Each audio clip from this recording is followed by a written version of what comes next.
हाँ भाई बच्चों, good morning good morning good morning.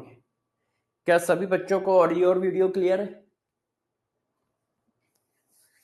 Yes yes yes, good morning जी सर। क्लियर है क्लियर है क्लियर है। हाँ बहुत सही, नमस्ते बेटे नमस्ते। All clear, very good very good very good, बहुत सही, क्लियर है। हाँ yes yes yes yes, very good very. तो भाई बच्चों, क्या हाल चाल है? पढ़ाई लिखाई कैसी चल रही है? बताइए, सभी बच्चे बताएं, पढ़ाई लिखाई कैसी चल रही है? मस्त, बहुत सही, ऑल परफेक्ट सर, बढ़िया है। ओके, ये तो और अच्छी बात है। सारे बच्चे जल्दी से जुड़ जाए।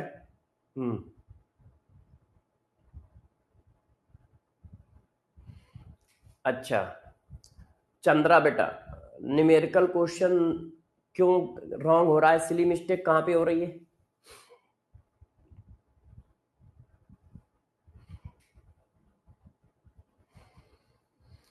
देखो, आप लोग रिवीजन करते रहो, रिवीजन नहीं करोगे तो पुराने लेक्चर, पुराना चैप्टर धीरे धीरे वीक होता चला जाएगा।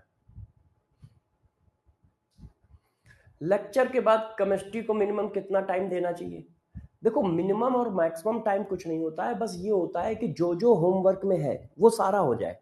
मतलब आपकी डीपीपी लग जाए, ठीक है, आप अच्छे से टेस्ट की प्रिपरेशन कर लो, क्वेश्चन की प्रैक्टिस अच्छे से हो जाए, वो टाइम आपका मेन टाइम है। बहुत टाइम लग रहा है सर क्वेश्चन करने में, तो कोई दिक्कत नहीं है, लगने दो, बस तुम सही क्वेश्चन करो। जैसे जैसे तुम्हारी स्पीड बढ़ती जाएगी, जैसे जैसे तुम्हारी प्रैक्टिस अच्छी होती जाएगी, वैसे वैसे टाइम अपने आप कम होता चला जाएगा। आपको टाइम लग रहा है, आप टाइम दो, ठीक है। हाँ 2 घंटे ठीक है केमिस्ट्री के लिए, पर डे यदि 2 घंटे देते हो तो इनफ है। आपको टाइम लग रहा है तो दो। हेनरी ला भी पढ़ाएंगे बेटा चौधरी, आपको टाइम लग रहा है आप लगाओ। जरूरी नहीं है बहुत तेजी से क्वेश्चन करना, जरूरी ये है सही क्वेश्चन करना। आपकी स्पीड कम क्यों है? क्योंकि आपके पास दिमाग में अभी कॉन्सेप्ट बहुत अच्छे से स्टोर नहीं है, फार्मूला दिमाग में बहुत अच्छे से रटे नहीं है, सेट नहीं है। जैसे जैसे आप प्रैक्टिस करते जाओगे तो कॉन्सेप्ट, फार्मूला, पॉइंट तुम्हारे दिमाग में सेट होते चले जाएंगे, और जैसे ही जैसे सेट होते चले जाएंगे वैसे ही तुम्हारी स्पीड बढ़ती चली जाएगी, स्पीड बढ़ती चली जाएगी।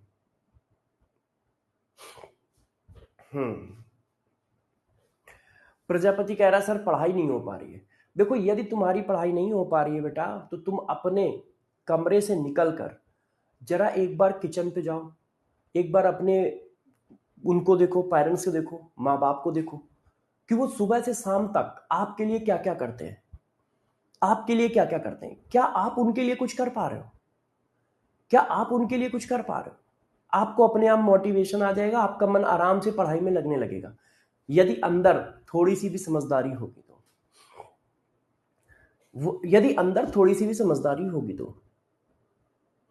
तो यदि आपका मन पढ़ने में नहीं लग रहा है, डिमोटिवेट हो रहे हो, तो आप जरा एक बार सुबह से शाम तक अपने पेरेंट्स की लाइफ देख लो, फादर की लाइफ देख लो, मदर की लाइफ देख लो, कि वो सुबह से शाम तक कितनी मेहनत कर रहे हैं, और वो सारी मेहनत सिर्फ आपके लिए,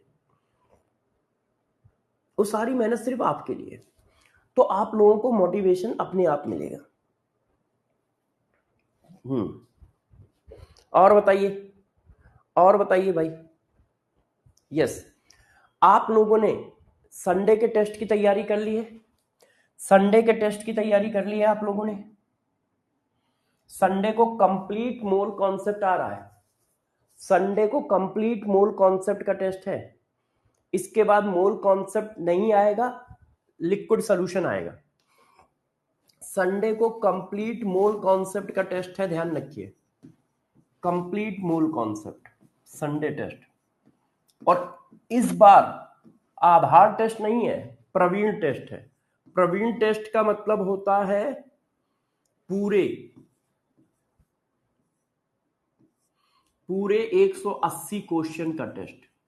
जिसमें केमिस्ट्री के 45 क्वेश्चन आएंगे, जिसमें केमिस्ट्री के 45 क्वेश्चन आएंगे। प्रवीण, आधार नहीं है, प्रवीण टेस्ट है। प्रवीण टेस्ट का देखो 4 तरह के टेस्ट होते हैं। आधार टेस्ट माइनर टेस्ट होता है जिसमें टोटल 90 क्वेश्चन आते हैं। फिर होता है प्रवीण, अल्टरनेट चलते हैं, आधार प्रवीण अल्टरनेट। फिर होता है प्रवीण। प्रवीण क्या है? नीट का नॉर्मल टेस्ट है, जैसे नीट में पेपर आता है। फिर होता है शिखर। शिखर क्या होगा? लेंदी और टफ क्वेश्चनों का टेस्ट होगा, जैसे 2025 में आया। हम बता के लेंगे कि इस बार हम शिखर ले रहे हैं। फिर होगा पारंगत। पारंगत टेस्ट भी फुल टेस्ट होगा, मगर आपको घंटे 3 नहीं दिए जाएंगे, उसमें बस 2.5 घंटे दिए जाएंगे। नीट का टेस्ट होगा, जैसा नीट में पेपर आता रहता था वैसा पेपर होगा, बस 3 घंटे की जगह उसमें हम आप लोगों को 2.5 घंटे देंगे। जैसे आप उस सिचुएशन से भी लड़ सको कि अचानक किसी बच्चे का 15-20 मिनट किसी वजह से वेस्ट हो जाए, वहां पे पावर कट हो गया, एग्जामिनर ने टाइम ज्यादा ले लिया, या आपकी तबीयत खराब हो गई तो आपको मुंह धोने में, दवाई खाने में 10-15 मिनट खराब हो गए, ऐसा कुछ भी, तब भी आप अपना पेपर बेस्ट कैसे करके आओ। तो इस वजह से इस तरह के टेस्ट लिए जाएंगे। 1-2 चैप्टर खत्म हो फिर लिया जाएगा शिखर और पारंगत टेस्ट। अभी आपके आधार प्रवीण चल रहे हैं, 1-2 चैप्टर और खत्म होंगे तो शिखर भी स्टार्ट हो जाएगा, है ना। और फिर उसके बाद पारंगत भी स्टार्ट हो जाएगा। आपको ये बातें बताई जाएंगी कि कब हम शिखर ले रहे हैं, कब हम पारंगत ले रहे हैं, और कब हम कौन सा टेस्ट ले रहे हैं। तो अभी आपके पास प्रवीण टेस्ट आएगा 180 क्वेश्चन का नॉर्मल संडे को, और इसका सिलेबस केमिस्ट्री में क्या है? Complete mole concept. इसके बाद जो टेस्ट होगा वो लिक्विड सोल्यूशन का होगा, आधार टेस्ट। अब चलो डेली टेस्ट के लिए तैयार हो जाओ, आज हम लोग पढ़ने में आइडियल नॉन आइडियल सोल्यूशन पढ़ेंगे, और टेस्ट नंबर 6 का पहला क्वेश्चन टीएसडी नंबर 1। चलो बताओ भाई। हाँ, कल सैटरडे है ना बच्चों। सैटरडे को आपको केमिस्ट्री और फिजिक्स की क्लास नहीं होगी, सिर्फ बायो की होगी। सैटरडे को सिर्फ बायो की होती है, और पूरा टाइम आपको सेल्फ स्टडी करने को दिया जाता है, है ना। नहीं, होल ईयर छुट्टी नहीं रहेगी सैटरडे को। जैसे जैसे हम आगे बढ़ेंगे तो सैटरडे को क्लास लगेगी। आपका सिलेबस जनवरी लास्ट या फरवरी के फर्स्ट वीक में खत्म करना है। Order of osmotic pressure of isomolar solution of BaCl2 NaCl and सुक्रोजिस। देखो किसका प्रेशर पूछ रहा है, सारे लोग आंसर बताएं। ऑस्मोटिक प्रेशर का ऑर्डर पूछ रहा है। आइसोमोलर का मतलब समझते हो? इसका मतलब है कि आइसो मतलब होता है सेम, सबका सेम कंसंट्रेशन है। सबका कंसंट्रेशन क्या है? सेम है। तो जब सबका कंसंट्रेशन सेम है तो फार्मूला क्या होता है? Pi equal to ICRT। Temperature same, R constant, C same. इसका मतलब पाई डायरेक्टली प्रोपोर्शनल है I के। जिसका वांट ऑफ फैक्टर ज्यादा होगा उसी का ऑस्मोटिक प्रेशर ज्यादा होगा। अब देखो BaCl2 में कितने आयन है? BaCl2 में 3 आयन है, तो I की वैल्यू 3। क्यों? 100% एसोसिएशन डिसोसिएशन है। तो जब 100% डिसोसिएशन होगा तो जितने N की वैल्यू उतनी ही I की वैल्यू। अब यहां पे कितने आयन है? 2, तो I इक्वल टू 2। और सुक्रोज, आपको पता है सुक्रोज का I 1 होता है, ना तो ये एसोसिएट करता है ना डिसोसिएट करता है। तो सबसे बड़ी वैल्यू किसकी होगी? BaCl2 की, फिर NaCl, फिर सुक्रोज। नेक्स्ट, अब इस क्वेश्चन को सारे लोग करें और आंसर बताएं। Which of the following solution will have highest boiling point? आपको हाईएस्ट बॉइलिंग पॉइंट निकालना है। आपको बच्चों क्या निकालना है? हाईएस्ट बॉइलिंग पॉइंट निकालना है। अब हाईएस्ट बॉइलिंग पॉइंट किसका होगा बताओ? देखो फार्मूला होता है डेल्टा टीवी इक्वल टू आई के बी एम, सब लोग बताएं। टीएचडी टेस्ट चल रहा है, आप लोग आंसर बताइए, फिर लास्ट में मैं बताऊंगा।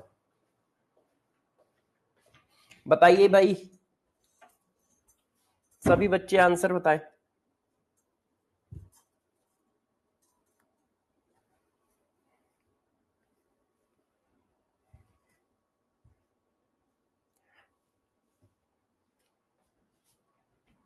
हाँ सही बच्चे आंसर बताएं। अब देखो,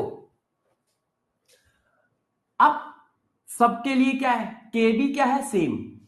केबी होता है सॉल्वेंट के लिए, और सॉल्वेंट क्या है, सबके लिए सेम है, वाटर। क्यों नहीं बताया गया है। अच्छा बात आई कंसंट्रेशन की, तो सबका कंसंट्रेशन देखो सेम दिया है, तो इसका मतलब डेल्टा टीबी डायरेक्टली प्रोपोर्शनल है आई के। मगर प्रॉब्लम यह है कि यहां हाईएस्ट बॉइलिंग पॉइंट पूछा जा रहा है, एलिवेशन ऑफ बॉइलिंग पॉइंट नहीं पूछा जा रहा है। तो जिसका आई ज्यादा होगा उसका डेल्टा टीबी ज्यादा होगा, और जिसका डेल्टा टीबी ज्यादा होगा उसी सोल्यूशन का बॉइलिंग पॉइंट भी ज्यादा होगा, क्योंकि बॉइलिंग पॉइंट भी आई के डायरेक्टली प्रोपोर्शनल होता है। बॉइलिंग पॉइंट भी आई के डायरेक्टली प्रोपोर्शनल होता है। तो अब वन टॉप फैक्टर किसका ज्यादा है, 1 और 3 Cl आई की वैल्यू कितनी है 4, 1 बेरियम 2 Cl आई की वैल्यू टोटल कितनी है 3, टोटल आयन कितने हैं 1 और 2, आई की वैल्यू कितनी है 2। यूरिया, यूरिया डिसोसिएट नहीं करता है, तो आई की वैल्यू कितनी है 1। तो सबसे ज्यादा आई किसका है, इसका। सबसे ज्यादा आई किसका है, इसका। अब सारे बच्चे बताएं दो में से किसके कितने क्वेश्चन सही हैं। सारे बच्चे बताइए दो में से किसके कितने क्वेश्चन सही हैं। Yes yes yes yes yes yes yes yes yes yes, सभी बच्चे बताएं दो में से किसके कितने ज्यादा क्वेश्चन सही हैं। Very good very good very good very good, बहुत सही बहुत सही बहुत सही बहुत सही।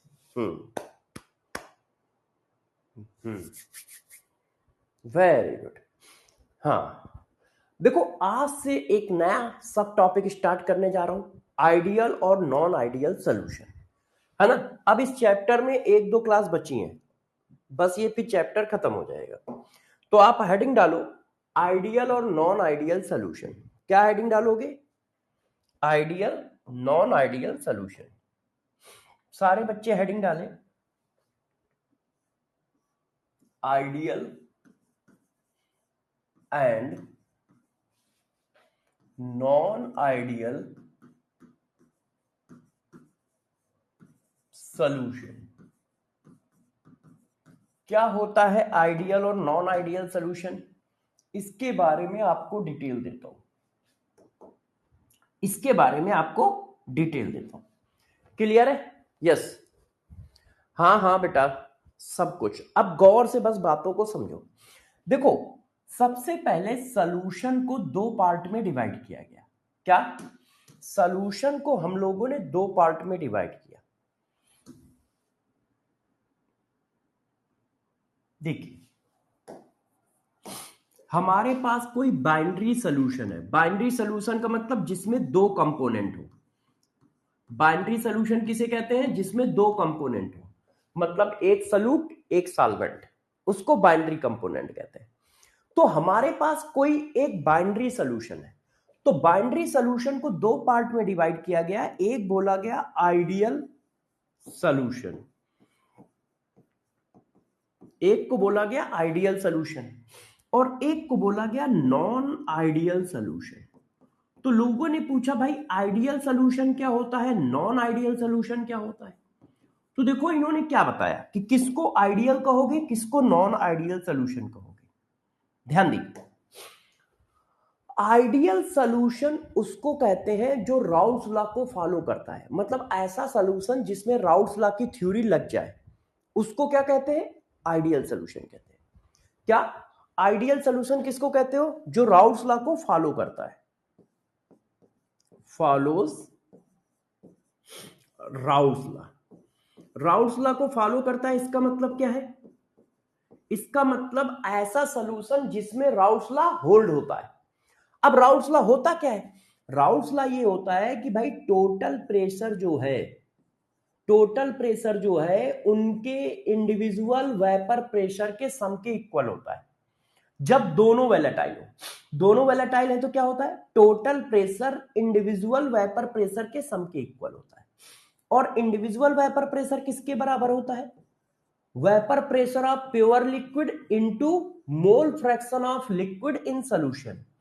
Vapour pressure of pure liquid into mole fraction of liquid in solution. तो जो राउल्स लॉ को फॉलो करते हैं उनको क्या कहते हैं? आइडियल सॉल्यूशन कहते हैं। और जो नहीं करते हैं उनको क्या कहते हैं? नॉन आइडियल सॉल्यूशन कहते हैं। Does not follow Raoult's law.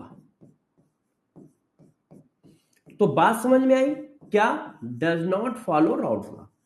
जो राउल्स लॉ को फॉलो करेंगे उनको क्या कहोगे? Ideal solution. जो राउल्स लॉ को फॉलो नहीं करेंगे उनको क्या कहोगे? Non ideal solution. Raoult's law को फॉलो ना करने का मतलब भाई कोई प्रवचन तो चल नहीं रहे या कोई नेतागिरी तो चल नहीं रही है ना, कि हम उनको फॉलो करते हैं, हम उनके अनुयायी हैं।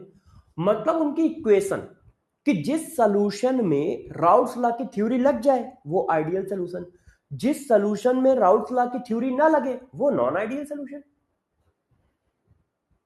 वो नॉन आइडियल सॉल्यूशन। तो राउल्स लॉ को फॉलो नहीं करते मतलब मतलब पीटी की वैल्यू पीए प्लस पीबी के बराबर नहीं है सॉल्यूशन में। पीए की वैल्यू पीए नॉट और काईए नॉट के बराबर नहीं है। पीबी की वैल्यू पीए नॉट और काईबी नॉट के बराबर नहीं है। इसका मतलब ये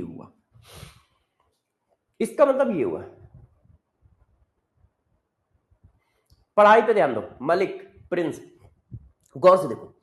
तो ये बताओ सबसे पहले बाइनरी सॉल्यूशन कितने तरह के? दो तरह के। आइडियल किसको बोलोगे? जो राउल्स लॉ को फॉलो करता है। नॉन आइडियल किसको बोलोगे? जो राउल्स लॉ को फॉलो नहीं करता है। राउल्स लॉ को फॉलो करने का मतलब क्या है? उस सॉल्यूशन का टोटल प्रेशर राउल्स लॉ की थ्योरी से निकाल सकते हो। क्यों? क्योंकि राउल्स लॉ की थ्योरी उस पर अप्लाई होती है। मतलब उसके टोटल प्रेशर की वैल्यू राउल्स लॉ के थ्रू बताए गए फार्मूले से निकल आएगी। Total pressure equal to PA plus PB. PA क्या होता है? P not chi A. पीबी क्या होता है? PB naught chi B. और जो राउल्स लॉ को फॉलो नहीं करते इसका मतलब राउल्स लॉ की थ्योरी उस पर नहीं लगेगी। PT does not equal to PA plus PB. PT does not equal to PA naught chi A. PB does not equal to PB naught chi B. इसका मतलब क्या हुआ मैं बताता हूं। इसका मतलब क्या हुआ अभी आप रियलाइज नहीं कर पाए हो। अब इसका मतलब बताता हूं, है ना? जरा ध्यान दो सब लोग। अब मैं इसका मतलब बताता हूं। हाँ, मैं चैट प्राइवेट नहीं करता भाई, चैट आपके लिए बनाई गई है, प्राइवेट क्यों करूंगा, है ना? बस आपकी जिम्मेदारी बनती है कि आप चैट में पढ़ाई की बातें पूछो, ना कि इधर उधर की बातें करो। ये आपकी जिम्मेदारी है। नहीं तो चैट का ऑप्शन ही ना हटा दे। यदि प्राइवेट करने का मतलब क्या है, हटा दो फिर, ठीक है? तो ये आपकी जिम्मेदारी बनती है। तो मक्कार नोट को पढ़ाई पे ध्यान दो। अब गौर से समझना मेरी बातों को, ठीक है? चलो मैं आपको थोड़ा समझाता हूं। देखो बच्चों, ये एक कंटेनर है। ये क्या है? एक कंटेनर। अब मुझे क्या करना है? टोटल वेपर प्रेशर निकालना है। ये देखो कंटेनर है। अब मैंने इसमें डाला लिक्विड ए। ये लिक्विड ए डाला, ये मैंने लिक्विड ए डाला, ठीक है? ये लिक्विड ए है जिसका मोल फ्रैक्शन मैंने आपसे कहा 0.4 है। अच्छा, फिर मैंने इसमें लिक्विड बी डाल दिया। ये लिक्विड बी है। अब यदि ये पॉइंट ए है तो ये पॉइंट बी, यदि ये 0.4 है तो ये 0.6 होगा, क्योंकि दोनों का सम कितना होता है? 1। अब ये वेपर बनाएंगे तो लिक्विड ए ने वेपर बनाई, ये लिक्विड ए की वेपर है, लिक्विड बी ने वेपर बनाई, ये लिक्विड बी की वेपर है, ऐसे दोनों ने वेपर बना ली। क्लियर है? क्लियर है। अब गौर से देखो आप कह क्या रहे हो, आप कह क्या रहे हो, जो आपने लिखा है उसको अब मैं थोड़ा और अच्छे से समझाने की कोशिश कर रहा हूं। अब देखो, एक होता है experimental vapour pressure. Experimental value का मतलब क्या है, गौर से देखो, एक्सपेरिमेंटल वैल्यू का मतलब क्या है, ये सोल्यूशन है, इसमें लिक्विड ए भी पड़ा है, बी भी पड़ा है। अब मुझे इसका वेपर प्रेशर चेक करना है, तो मैंने बैरोमीटर लगाया, बैरोमीटर में रीडिंग आ गई कि यार इसका टोटल वेपर प्रेशर 500 है। तो मैंने यहां क्या किया, सपोज करो बैरोमीटर सेट कर दिया। आप किसी को भी बैरोमीटर मान लो, हम मतलब एक कॉन्सेप्ट बता रहे हैं, ठीक है? तो आप ये मान लो ये बैरोमीटर है, ये मान लो कि ये बैरोमीटर सेट है, बैरोमीटर सेट। अब इसने टोटल प्रेशर की वैल्यू कितनी पढ़ी, इसने टोटल प्रेशर की वैल्यू पढ़ी सपोज करो 500 mmHg। तो ये वैल्यू कैसे आई है, एक्सपेरिमेंट से आई है, मशीन ने बताई है। देखो ये सोल्यूशन है, अब इस सोल्यूशन में लिक्विड ए भी है, लिक्विड बी भी है। अब इसने कुछ वेपर बनाई होगी, मैंने बैरोमीटर की रीडिंग पढ़ी 500 mmHg। तो इसमें कोई थ्योरी लगाई आपने? नहीं, ये एक्सपेरिमेंटल वैल्यू बोली जाती है। ये क्या है, एक्सपेरिमेंटल वैल्यू, इसको आप बोलोगे एक्सपेरिमेंटल वैल्यू।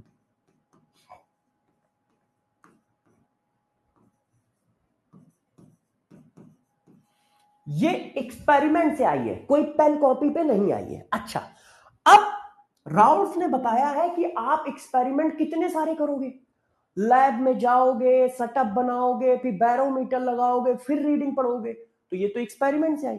राउल्स ने इसी को सॉल्व करने का बहुत आसान तरीका बताया कि आप घर के बाथरूम में बैठ के भी सॉल्व कर सकते हो,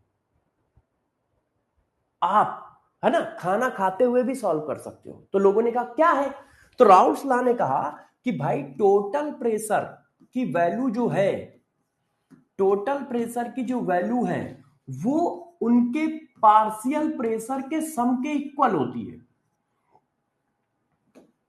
अब इनकी वैल्यू डाल दी गई। अब देखो हम कोई बैरोमीटर नहीं लगा रहे हैं, हम इनकी वैल्यू डाल रहे हैं,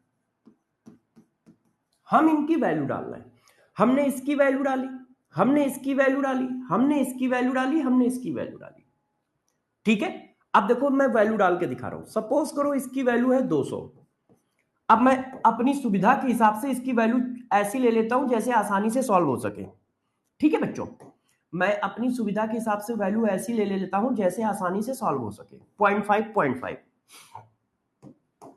तो मैंने इसकी वैल्यू डाली 0.5, फिर मैंने इसकी वैल्यू डाली, हमें टोटल कितना लाना है, इसकी वैल्यू सपोज कर लो 400 है, इसकी वैल्यू कितनी है 400, और इसकी वैल्यू है 600। अब देखो कितना आया, 500 आया। तो ये देखो मैंने कैलकुलेशन की है, इसमें ये देखो ये कैलकुलेशन हो रही है, इसमें कहीं कोई एक्सपेरिमेंटल सेटअप है नहीं। ये हम पेन कॉपी पे बैठ के कहां कर रहे हैं, जहां मनो वहां कर लो, खाना खाते हुए, बस में, ट्रेन में, बाथरूम के अंदर, जहां मनो वहां कर लो। तो ये बोला जाता है राउल्स लॉ, और ये बोला जाता है एक्सपेरिमेंटल वैल्यू। क्लियर? दोनों बराबर आ रही हैं तो इसका मतलब राउल्स लॉ फॉलो कर रहा है, और दोनों बराबर नहीं है इसका मतलब वो राउल्स लॉ को फॉलो नहीं कर रहा है, वो नॉन आइडियल है, वो नॉन आइडियल है। तो यदि राउल्स लॉ का टोटल प्रेशर और एक्सपेरिमेंटल टोटल प्रेशर आपस में बराबर आ रहा है, इसको एक्सपेरिमेंटल भी कहते हैं, इसको ऑब्जर्व वेपर प्रेशर भी कहते हैं। यदि ये बराबर आ रहा है इसका मतलब वो आइडियल सॉल्यूशन है। क्यों? क्योंकि उस पर राउल्स लॉ होल्ड हो रहा है। और यदि ये बराबर नहीं आ रहा है, यदि ये बराबर नहीं आ रहा है तो इसको कहते हैं नॉन आइडियल सॉल्यूशन। इसका मतलब वो राउल्स लॉ की थ्योरी से सॉल्व नहीं हो रहा है, तो उसको क्या कहते हैं, नॉन आइडियल सॉल्यूशन। उसको क्या कहते हैं, नॉन आइडियल सॉल्यूशन। क्या ये बात सही है? क्या ये बात सबको समझ में आ रही है? क्या ये बात सबको समझ में आ रही हो? बैरोमीटर क्या होता है? ओ भाई, बैरोमीटर प्रेशर नापने की मशीन है। बैरोमीटर प्रेशर नापने का मशीन है, जैसे टेम्परेचर नापने के लिए थर्मामीटर है ना, टेम्परेचर नापने के लिए थर्मामीटर, वजन नापने के लिए किलोग्राम वाली मशीन तराजू, वैसे ही बैरोमीटर प्रेशर को मेजर करता है। अच्छा, अब गौर से देखो, तो ये वैल्यू जो होती है ये राउल्स लॉ की वैल्यू है और ये टोटल एक्सपेरिमेंट से निकली है। तो आप क्या लिख रहे हो? PT of experiment equal to PT of Raoult's law. तो इन दोनों का डिफरेंस कितना आएगा बताओ? डेल्टा पी की वैल्यू कितनी आएगी? यदि राउल्स लॉ को फॉलो कर रहा है तो डेल्टा पी की वैल्यू कितनी आएगी? 0। क्यों? दोनों आपस में बराबर है ना, दोनों आपस में बराबर है। तो डेल्टा पी मतलब total pressure of Raoult's law minus total experimental pressure की वैल्यू कितनी आएगी? 0। क्यों? क्योंकि वो आपस में बराबर है। तो अब आपको बात समझ में आई। आइडियल सोल्यूशन कौन है? जो राउल्स लॉ को फॉलो करते हैं, मतलब एक्सपेरिमेंट से जो वैल्यू निकाली गई है, जो राउल्स लॉ से वैल्यू निकाली गई है, वो सेम आएगी, तो ideal solution. Non ideal solution कौन है? जो राउल्स लॉ को फॉलो नहीं करते, मतलब एक्सपेरिमेंट से जो वैल्यू निकाली जाएगी और जो राउल्स लॉ के थ्योरी से वैल्यू निकाली जाएगी वो बराबर नहीं होगी। ऐसे सोल्यूशन को नॉन आइडियल सोल्यूशन कह देंगे। लोगों ने कहा इन पर क्वेश्चन कैसे बन सकते हैं, तो मैंने कहा देखो, अब इन पे क्वेश्चन ध्यान दो, अच्छे सोचिए, देखिए, ध्यान दीजिए। Total vapour pressure of binary solution, binary solution is 500 mm of Hg, ठीक है, 500 mm of Hg। If mole fraction, if mole fraction of liquid A in solution 2/3, then select correct option for binary solution. अब आप इस चीज को जरा समझिएगा। पहला, ये बाइनरी सॉल्यूशन क्या है? It is a ideal solution, ये एक आइडियल सॉल्यूशन है। दूसरा, it is a non ideal solution, ये एक नॉन आइडियल सॉल्यूशन है। तीसरा, वी कैन नॉट से, हम कुछ कह नहीं सकते, हम कुछ नहीं कह सकते। चौथा, डाटा इनसफिशिएंट है,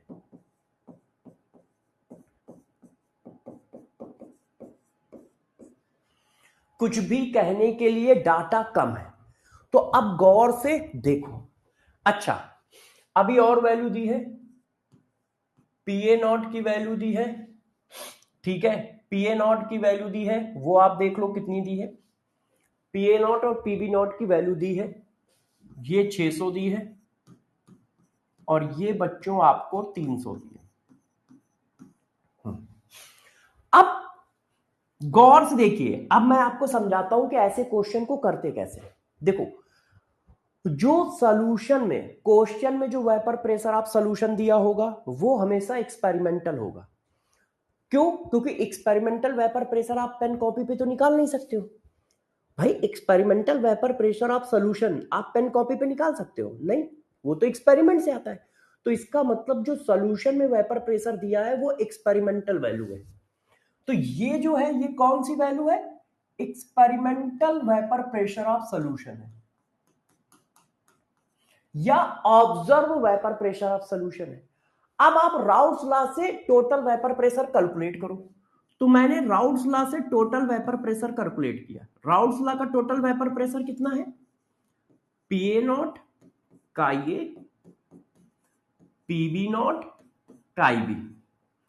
काई ए की वैल्यू 600, मोल फ्रैक्शन 2/3, पीबी की वैल्यू 300, मोल फ्रैक्शन। यदि इसका 2/3 है, काई ए इक्वल टू 2/3, तो काई बी इक्वल टू 1/3। क्यों? सम कितना आएगा? सम कितना आएगा? 1। काई ए और काई बी का सम कितना आएगा? 1। यदि ये 2/3 है तो ये कितना होगा बताओ? 1/3 होगा। क्यों? क्योंकि दूसरा सम 1 है।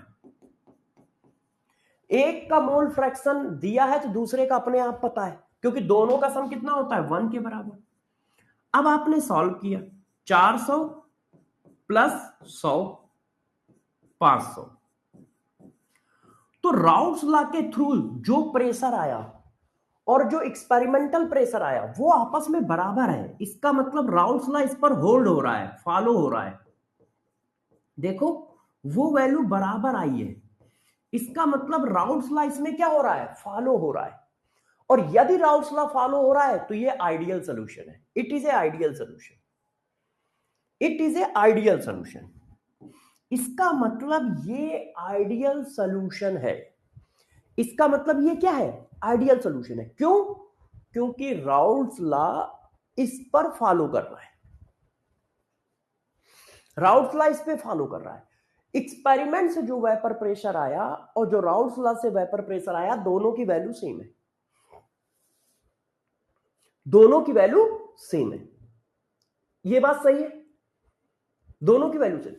तो क्वेश्चन में जो वेपर प्रेशर दिया जाएगा, क्वेश्चन में जो सॉल्यूशन का वेपर प्रेशर दिया जाएगा, हमेशा एक्सपेरिमेंटल वेपर प्रेशर होगा।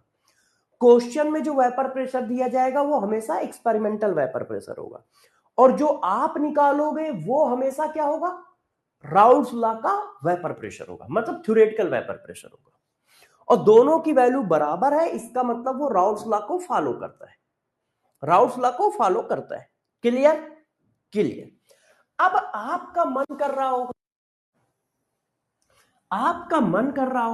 क्या मन कर रहा होगा? सीएचडी लिखने का, कि सर सीएचडी भी तो लिखते जाओ। तो देखो सीएचडी भी लिखते जा रहे हैं, ध्यान दो।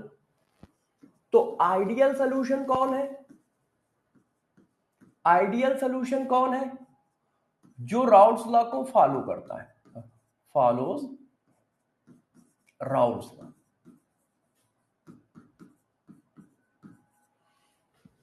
इसका मतलब क्या हुआ?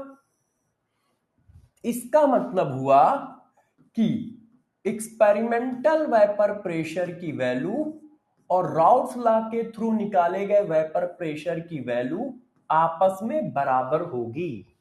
आपस में बराबर होगी। अच्छा, नॉन आइडियल सॉल्यूशन किसको बोलोगे? नॉन आइडियल सॉल्यूशन किसको बोलोगे? जो राउट्स लॉ को फॉलो ना करता हो, does not follows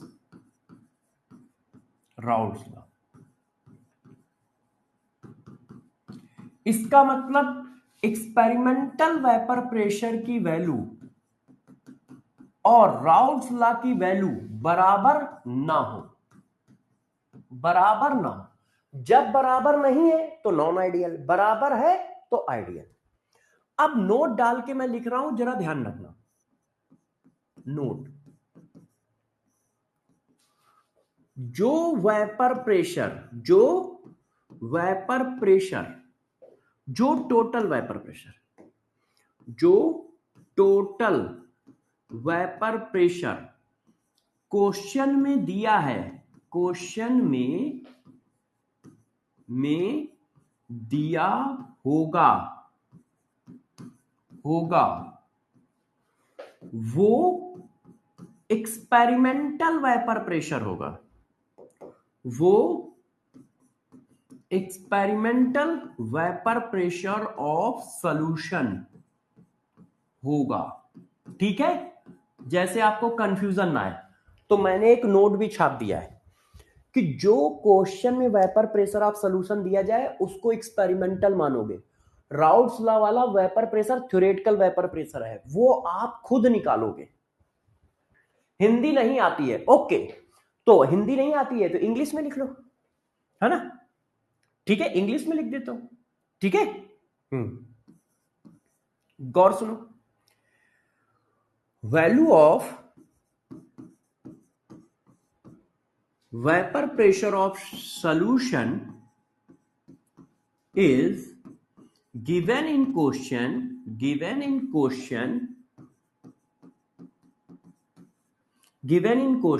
is called experimental vapor pressure of solution। उसको हम experimental vapour pressure of solution कहते हैं। जो वैल्यू सॉल्यूशन में दी होगी उसको हम experimental vapour pressure of solution कहते हैं। हिंदी उर्दू जिसमें समझ सकते हो समझ लो, हम आपको सब लिख देंगे। अच्छा, अब कहानी को थोड़ा और आगे ले चलते हैं। आपने ये बताया कि सॉल्यूशन दो तरह के हैं, आइडियल, नॉन आइडियल। जो राउट्स लॉ को फॉलो करता है वो आइडियल, जो नहीं करता है नॉन आइडियल, यही तो बताया आपने। अब जो नहीं करता है वहां पे दो केस आएंगे। क्यों? डज नॉट इक्वल टू है ना, तो डज नॉट इक्वल टू में दो केस आएंगे। देखो, अब मान लो कोई राउट्स लॉ को फॉलो नहीं करता है, टोटल प्रेशर जो एक्सपेरिमेंटल है और जो राउट्स लॉ का प्रेशर है वो बराबर नहीं है, तो बराबर न होने पे दो केस आएंगे, या तो एक्सपेरिमेंटल प्रेशर ज्यादा होगा या कम होगा, है कि नहीं भाई? जब दोनों वैल्यू बराबर नहीं है तो क्या होगा, या तो ज्यादा होगा या कम। सपोज करो, गौर सुनना, ध्यान दो, है ना, अच्छे से ध्यान दीजिए, ठीक है? हाँ, जरा गौर से मेरी बात को सुनो।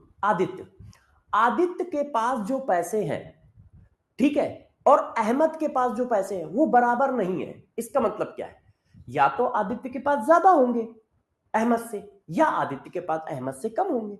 आपने कहा आदित्य और अहमद के पास पैसे बराबर नहीं है, तो इसका मतलब क्या है? या तो आदित्य के पास ज्यादा पैसे होंगे अहमद से, या आदित्य के पास अहमद से कम पैसे होंगे। तो आपने कह दिया experimental vapour pressure Raoult's law का वेपर प्रेशर बराबर नहीं है, तो इसका मतलब या तो एक्सपेरिमेंटल वेपर प्रेशर ज्यादा आएगा या कम आएगा। तो फर्दर नॉन आइडियल सॉल्यूशन जो है फर्दर दो पार्ट में डिवाइड हो गया। नॉन आइडियल सॉल्यूशन जो है वो फर्दर दो पार्ट में डिवाइड हो गया। नॉन आइडियल सॉल्यूशन जो है वो फर्दर दो पार्ट में डिवाइड हो गया। देखो, तो non ideal solution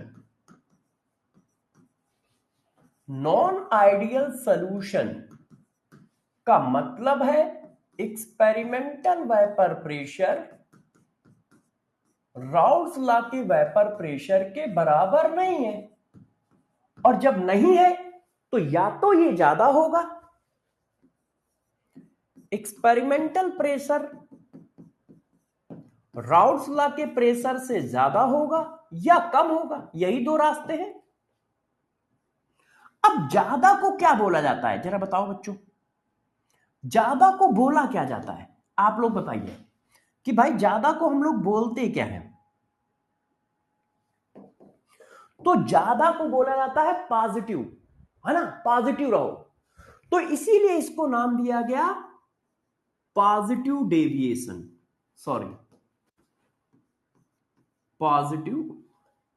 experimental pressure ज्यादा आया है, यस, हाँ, positive deviation,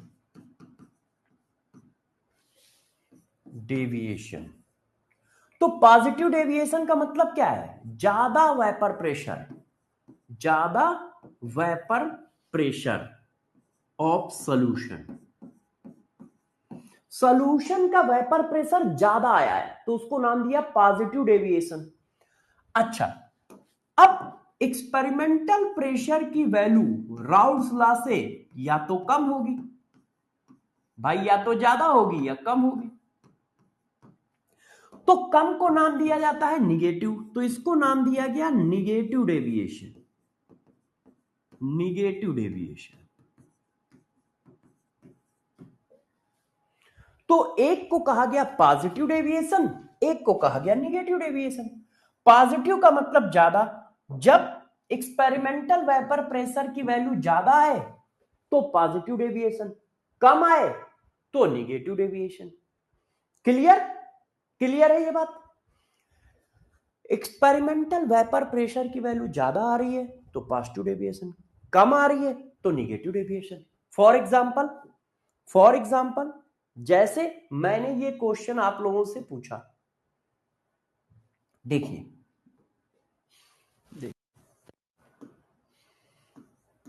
value of total vapour pressure of solution calculated by Raoult's law.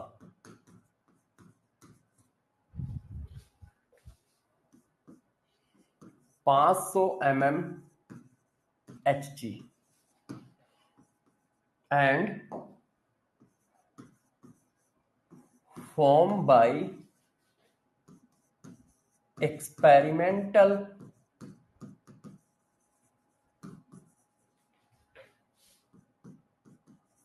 540 mm Hg,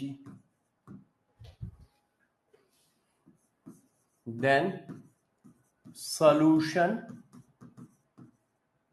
is A ideal solution, क्या ये आइडियल सॉल्यूशन होगा? B positive deviation,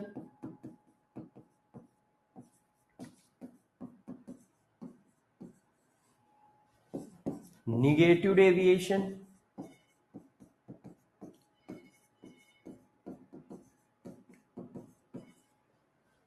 C all correct. बताओ, अब आप देखो राउल्स लॉ के थ्रू जो वैल्यू आई है वो कितनी है?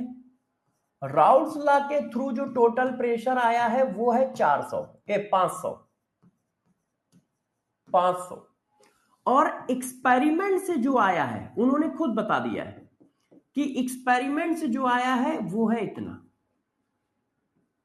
इसका मतलब एक्सपेरिमेंटल वेपर प्रेशर ज्यादा है, तो ज्यादा को आप क्या कहते हो? ज्यादा को आप क्या कहते हो? ज्यादा को कहते हो पॉजिटिव डेविएशन। इसका मतलब ये पॉजिटिव डेविएशन का केस है। इसका मतलब ये पॉजिटिव डेविएशन का केस है। ये कैसा केस है? पॉजिटिव डेविएशन का केस है। तो राउल्स लॉ में पॉजिटिव डेविएशन, तो इसका मतलब ये पॉजिटिव डेविएशन वाला सॉल्यूशन है। इसका मतलब ये पॉजिटिव डेविएशन वाला सॉल्यूशन है। अब यदि मुझे क्वेश्चन को टफ करना होगा तो राउल्स लॉ का प्रेशर मैं डायरेक्ट नहीं दूंगा, वो आपको निकालना पड़ेगा। यदि इस क्वेश्चन को थोड़ा टफ करना है तो राउल्स लॉ का प्रेशर आप मत दो, वो आपको निकालना पड़ेगा। और यदि निकालना पड़ा तो अपने आप क्वेश्चन थोड़ा सा लेंदी और थोड़ा सा टफ हो गया। फॉर एग्जाम्पल जैसे ये देखो, फॉर एग्जाम्पल जैसे ये देखिए, देखिए मैंने आपको ये क्वेश्चन दिया, ध्यान दीजिए। 1 mole liquid A and 3 mole liquid B mixed and form binary solution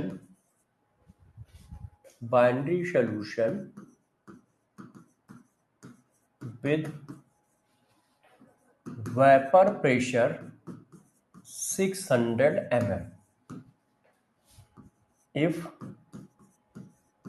PA0 400, PB0 600, then select correct statement for above solution. A, it is non-ideal solution. B, so positive deviation. C, shows negative deviation. D, ideal solution.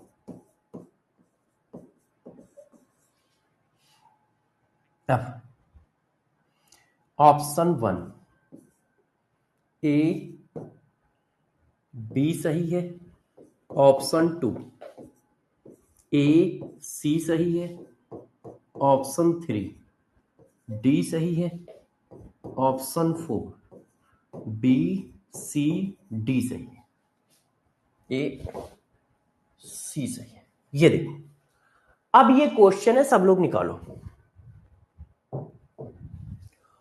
पूछ रहा है एक solution बनाया गया है, ए को मैंने क्या डाला है 1 ml, बी को मैंने कितना डाला है 2 मोल। अब मिलकर जो सॉल्यूशन बना उसका वेपर प्रेशर कितना है 600। तो ये जो 600 है ये कौन सा प्रेशर है, ये एक्सपेरिमेंटल वेपर प्रेशर। जो क्वेश्चन में सॉल्यूशन का वेपर प्रेशर दिया जाएगा वो एक्सपेरिमेंटल वेपर प्रेशर। अब राउल्स लॉ के थ्रू वेपर प्रेशर निकालो। तो राउल्स लॉ के थ्रू जो वेपर प्रेशर आएगा वो क्या आएगा, PA0 का ये PB0 का ये, तो 400।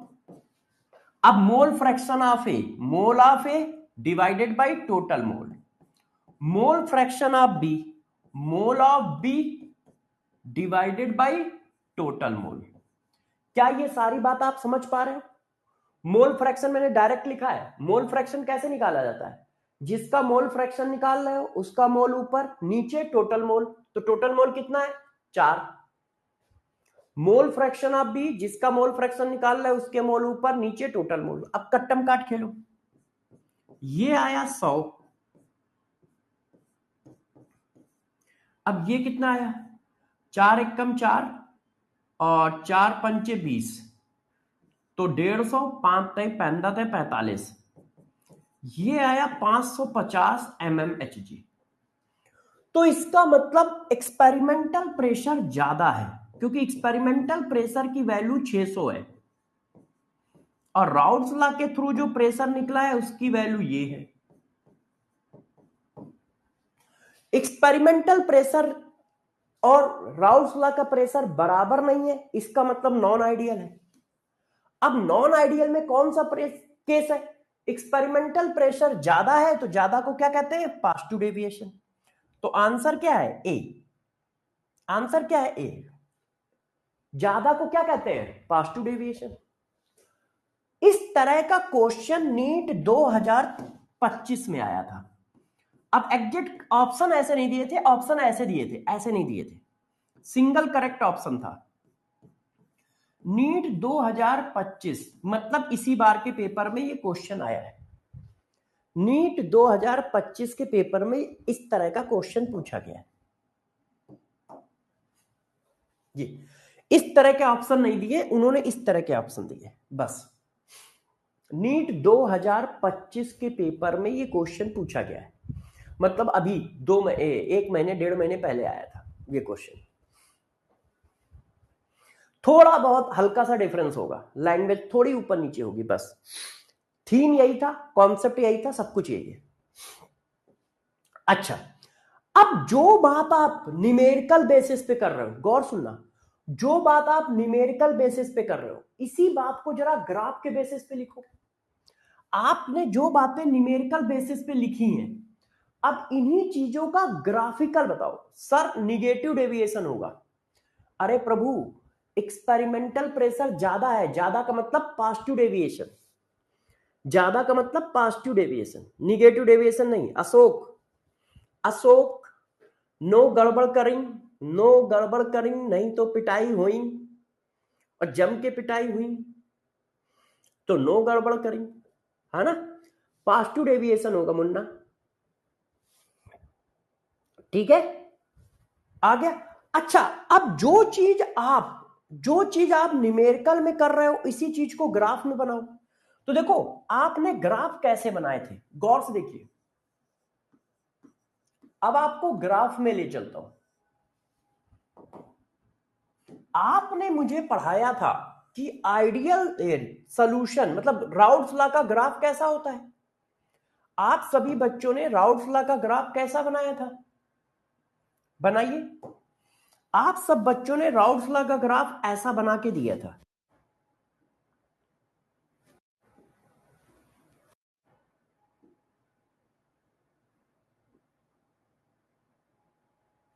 हाँ देखो, आपने कहा था ये काई ए इक्वल टू 1, काई बी इक्वल टू 0, काई ए equal to 0, chi B equal to 1। X axis पे क्या है, मोल फ्रैक्शन है। वाई एक्सेस पे क्या है, वेपर प्रेशर है। तो सॉल्यूशन का वेपर प्रेशर का ग्राफ कुछ ऐसा आया, ऐसा स्ट्रेट लाइन, इस तरह की एक स्ट्रेट लाइन आई, ऐसे ऐसे। ये राउल्स लॉ के थ्रू ग्राफ है। किसका ग्राफ है ये, राउल्स लॉ के थ्रू टोटल प्रेशर का ग्राफ है। ये किसका है, टोटल प्रेशर का ग्राफ है। मगर ये ग्राफ किसका है, राउल्स लॉ का है।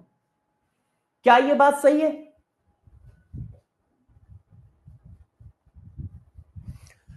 हाँ हाँ, क्या ये बात सही है, इतना समझो। राउल्स लॉ का ग्राफ क्या है, ये ग्राफ है। क्लियर है, क्लियर है।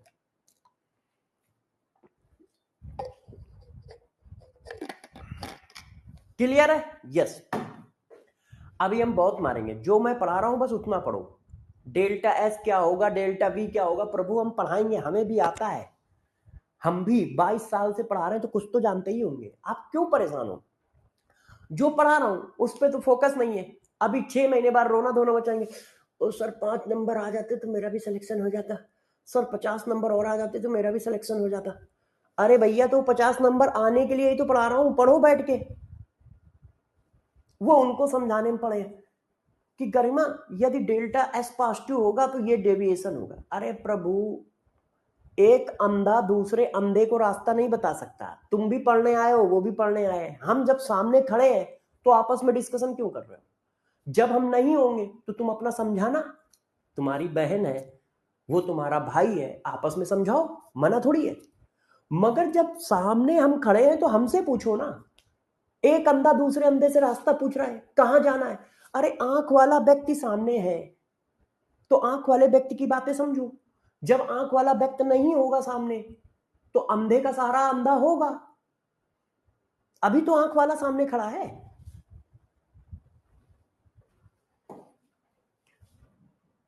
अच्छा, अब जरा देखो यार, अब एक्सपेरिमेंटल प्रेशर की वैल्यू ज्यादा है राउल्स लॉ से। तो अब जरा गौर से मेरी बातों को समझिएगा। ये राउल्स लॉ का ग्राफ है। अब जिस बात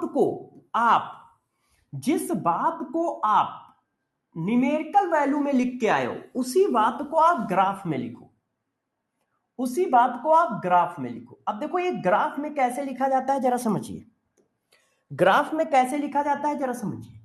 आप कह रहे हो कि पॉजिटिव डेविएशन के केस में एक्सपेरिमेंटल प्रेशर ज्यादा है राउल्स लॉ के प्रेशर से। एक्सपेरिमेंटल प्रेशर ज्यादा है राउल्स लॉ के प्रेशर से, यही तो कहा आपने। तो जरा देखो, ये राउल्स लॉ के प्रेशर की लाइन है, तो एक्सपेरिमेंटल प्रेशर की लाइन इसके ऊपर से होगी ऐसे। यदि स्ट्रेट लाइन से कोई ऊपर लाइन दिख रही है वेपर प्रेशर की, इसका मतलब वो पॉजिटिव डेविएशन का ग्राफ है।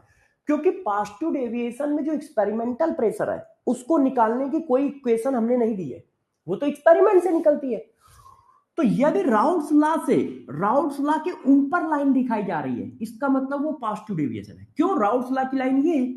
तो हाइट क्या होती है? हाइट क्या है? हाइट हमारा प्रेशर है। तो जैसे मान लो मैंने यहां पे खींच दिया, तो अब देखो राउल्ट्स लॉ की वैल्यू इतनी है, इतनी, और जबकि एक्सपेरिमेंटल वेपर प्रेशर की वैल्यू यहां से लेके यहां तक है। क्यों? ये ऊपर वाला प्रेशर है। तो एक्सपेरिमेंटल प्रेशर की वैल्यू ज्यादा है राउल्ट्स लॉ से। तो ये जो लाइन है राउल्ट्स लॉ की लाइन से ऊपर दिखाई जाएगी। अब वो किसी भी तरह दिखा सकते हैं, टेढ़ा मेढ़ा दिखा सकते हैं, कर्व फॉर्म में दिखा सकते हैं, क्योंकि उसकी कोई इक्वेशन नहीं है, तो किसी भी तरह दिखाएंगे। बस राउल्ट्स लॉ से ऊपर वैल्यू दिखाई जा रही है तो पॉजिटिव डेविएशन का ग्राफ है। राउल्ट्स लॉ के ऊपर वैल्यू दिखाई जा रही है तो पॉजिटिव डेविएशन। हो सकता है ऐसे दिखाए, हो सकता है ऐसे दिखा देंगे, हो सकता है ऐसे दिखा देंगे, कैसे भी दिखाएं। यदि राउल्ट्स लॉ से ऊपर दिखा रहे हैं तो पॉजिटिव डेविएशन, राउल्ट्स लॉ से ऊपर दिखा रहे हैं तो पॉजिटिव डेविएशन। क्यों? उसका मतलब हुआ कि एक्सपेरिमेंटल वेपर प्रेशर की वैल्यू राउल्ट्स लॉ की वेपर प्रेशर से ज्यादा है। अब जरा देखो, यदि टोटल एक्सपेरिमेंटल वेपर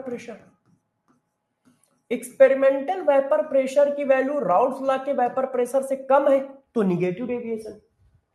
तो ये किसका है? पॉजिटिव डेविएशन का है।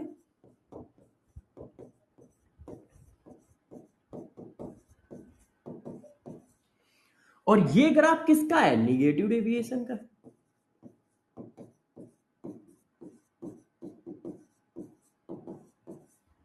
ये देखो, क्लियर? अब निगेटिव डेविएशन में क्या होगा? ये लाइन हमेशा राउल्ट्स लॉ की लाइन से नीचे होगी। जो टोटल प्रेशर की लाइन है वो हमेशा राउल्ट्स लॉ के प्रेशर से नीचे होगी। क्यों? क्योंकि राउल्ट्स लॉ का प्रेशर ज्यादा है और एक्सपेरिमेंटल वेपर प्रेशर कम है। तो पॉजिटिव डेविएशन के केस में राउल्ट्स लॉ से वैल्यू से ऊपर लाइन आएगी, निगेटिव डेविएशन के केस में नीचे आएगी। ये देखो, निगेटिव डेविएशन के केस में नीचे आएगी। तो जो बात आपने थ्योरेटिकल लिखी है उसी बात का ग्राफिकल रिप्रेजेंटेशन है ये, उसी बात का ग्राफिकल रिप्रेजेंटेशन है। क्यों? क्योंकि इस पर भी क्वेश्चन आएगा, इस पर भी क्वेश्चन आएगा, इस पर भी क्वेश्चन आएगा। कर लोगे? कर लोगे ये बात? सब लोग कर लोगे ये बात? चलो, अब आप लोग कर लोगे तो आपको क्वेश्चन करना है। तो ये क्वेश्चन बताओ, ये क्वेश्चन बताइए। हम्म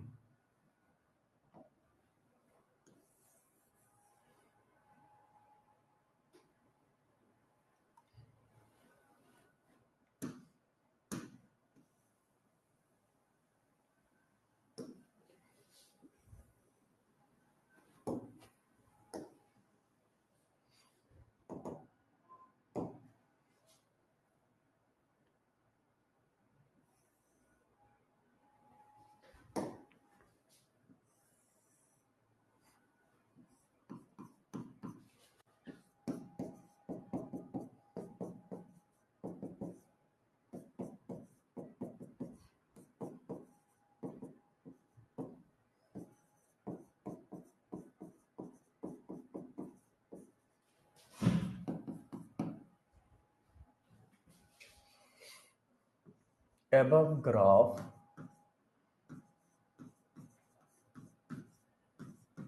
represent vapor pressure versus mole fraction. Mole fraction. Select correct statement. ए, ये आइडियल सॉल्यूशन है। बी, ये पॉजिटिव डेविएशन का सॉल्यूशन है।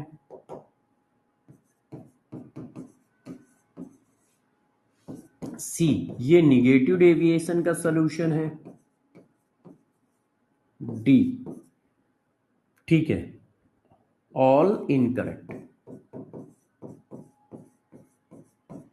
बताओ, एक ग्राफ बना दिया गया है। अब वो ग्राफ आपको बताना है कि वो पॉजिटिव डेविएशन से रिलेटेड है या निगेटिव डेविएशन से रिलेटेड है, किससे रिलेटेड है।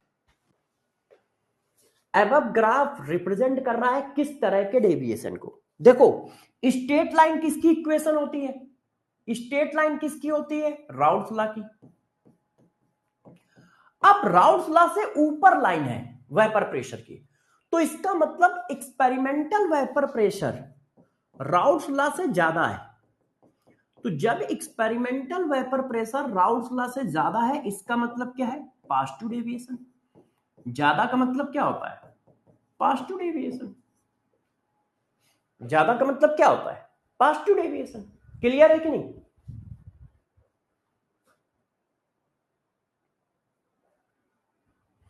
क्लियर है कि नहीं। तो जब पॉजिटिव डेविएशन है तो इसका मतलब आंसर ये, पॉजिटिव डेविएशन है तो इसका मतलब आंसर ये है।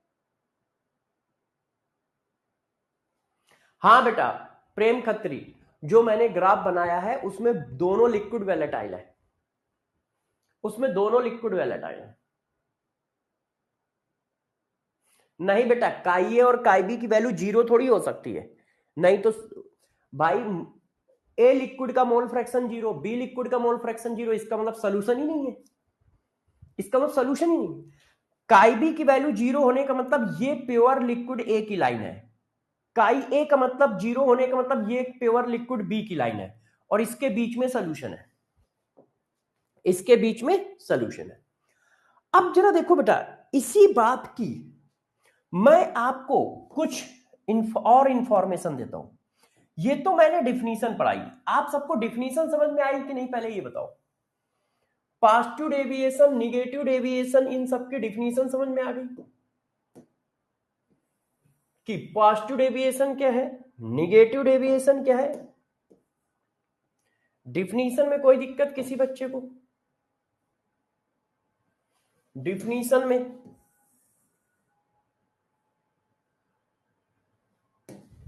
बताइए बच्चों, क्या किसी बच्चे को डिफिनीशन में कोई दिक्कत है।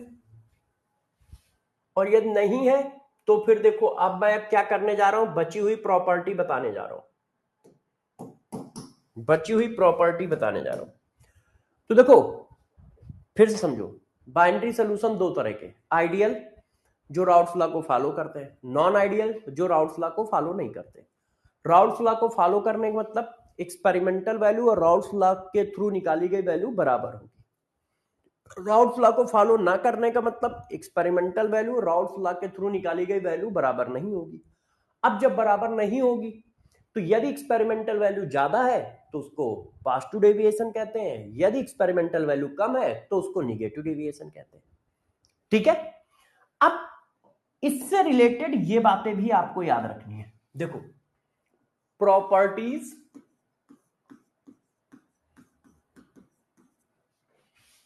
आइडियल सॉल्यूशन,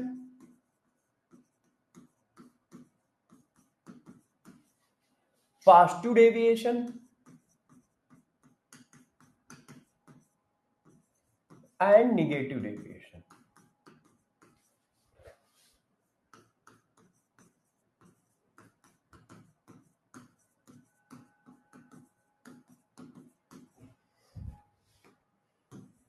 अब एक एक करके हम लोग इस पर डिस्कशन करते हैं।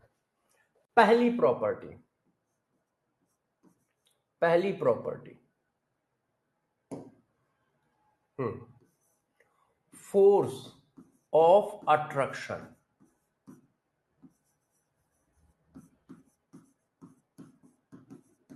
जरा देखो, आइडियल सॉल्यूशन राउल्ट्स लॉ को फॉलो करता है, तो राउल्ट्स लॉ की इक्वेशन कंडीशन क्या थी, राउल्ट्स लॉ की कंडीशन थी कि जो लिक्विड ए के बीच में फोर्स होगा वही लिक्विड बी के बीच में फोर्स होगा, वही जब सॉल्यूशन बनेगा उनके बीच में फोर्स होगा। आइडियल की इक्वेशन क्या थी, जो लिक्विड ए के बीच में फोर्स होगा वही लिक्विड बी के बीच में फोर्स होगा, और वही जब वो सॉल्यूशन बनाएंगे उनके बीच में फोर्स होगा। ये आइडियल सॉल्यूशन की कंडीशन थी कि नहीं फोर्स की, बताओ सब लोग, यस या नो। ए क्या है, ये लिक्विड ए मॉलिक्यूल और ए मॉलिक्यूल के बीच के फोर्स को रिप्रेजेंट कर रहा है, ये रिप्रेजेंट कर रहा है ए और ए मॉलिक्यूल के बीच के फोर्स को। इसी तरह ये रिप्रेजेंट कर रहा है बी और बी मॉलिक्यूल के बीच के फोर्स को।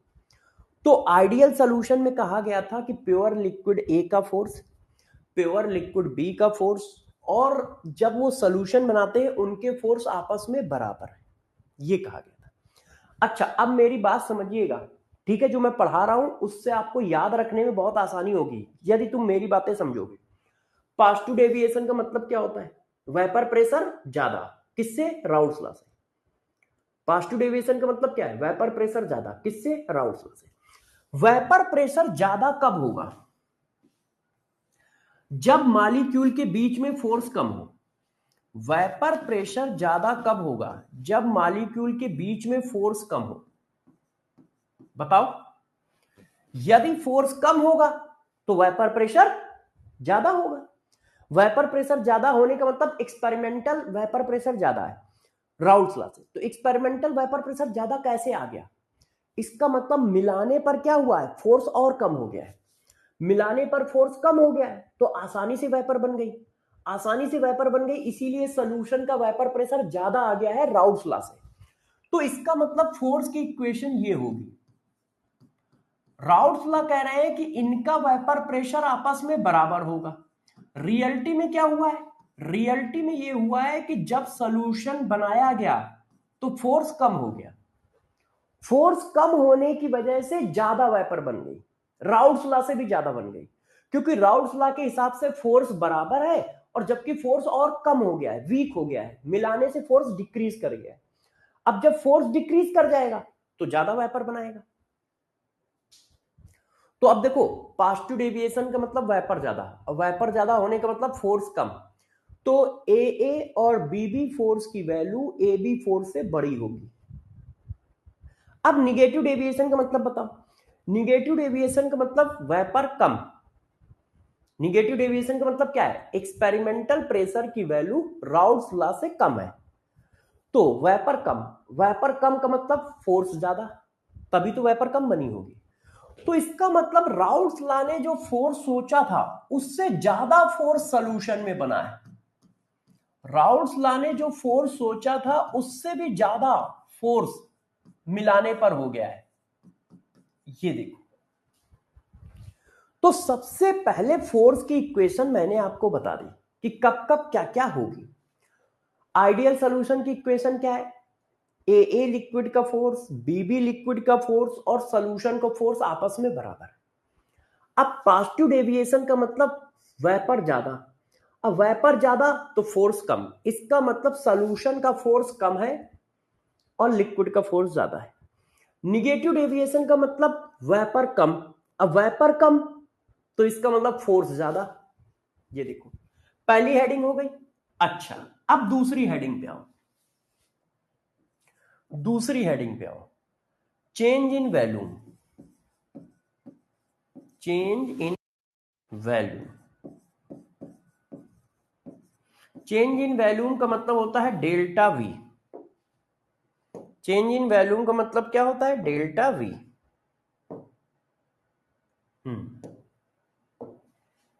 डेल्टा वी का मतलब क्या है?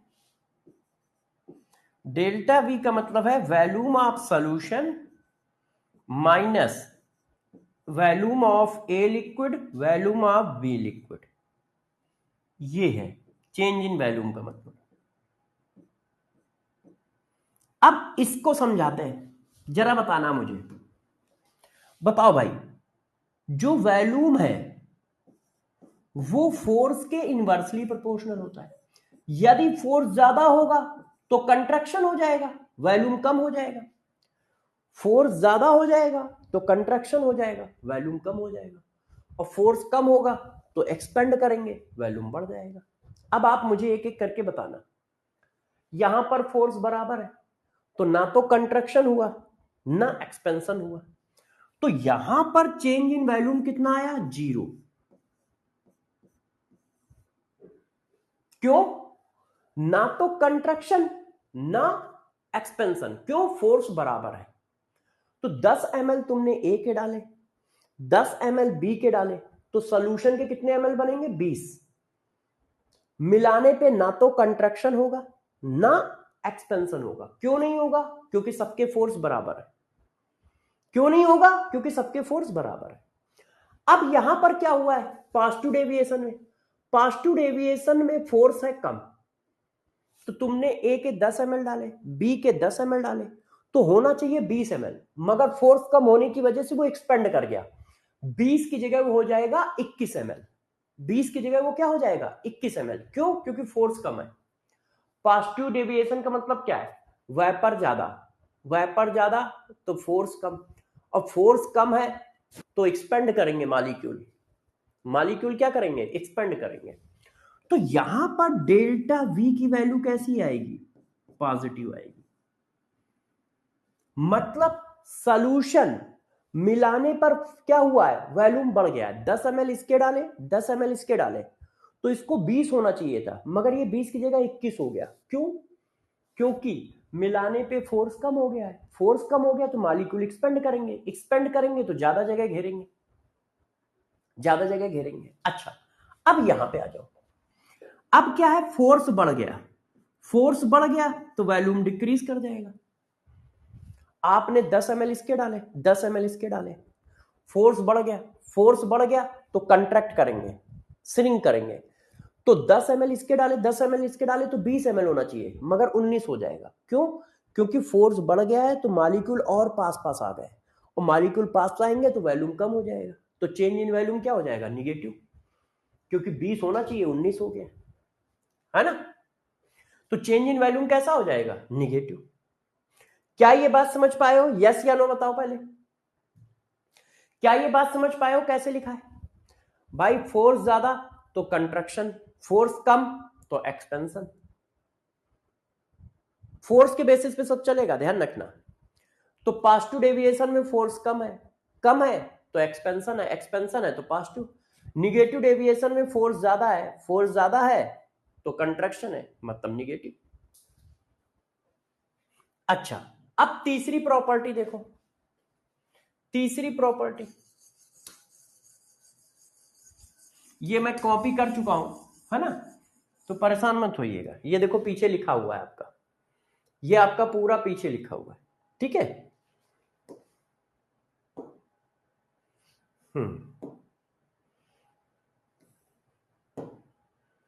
अब देखो बच्चों, तीसरी हेडिंग, तीसरी property, change in enthalpy, enthalpy. Change in enthalpy का मतलब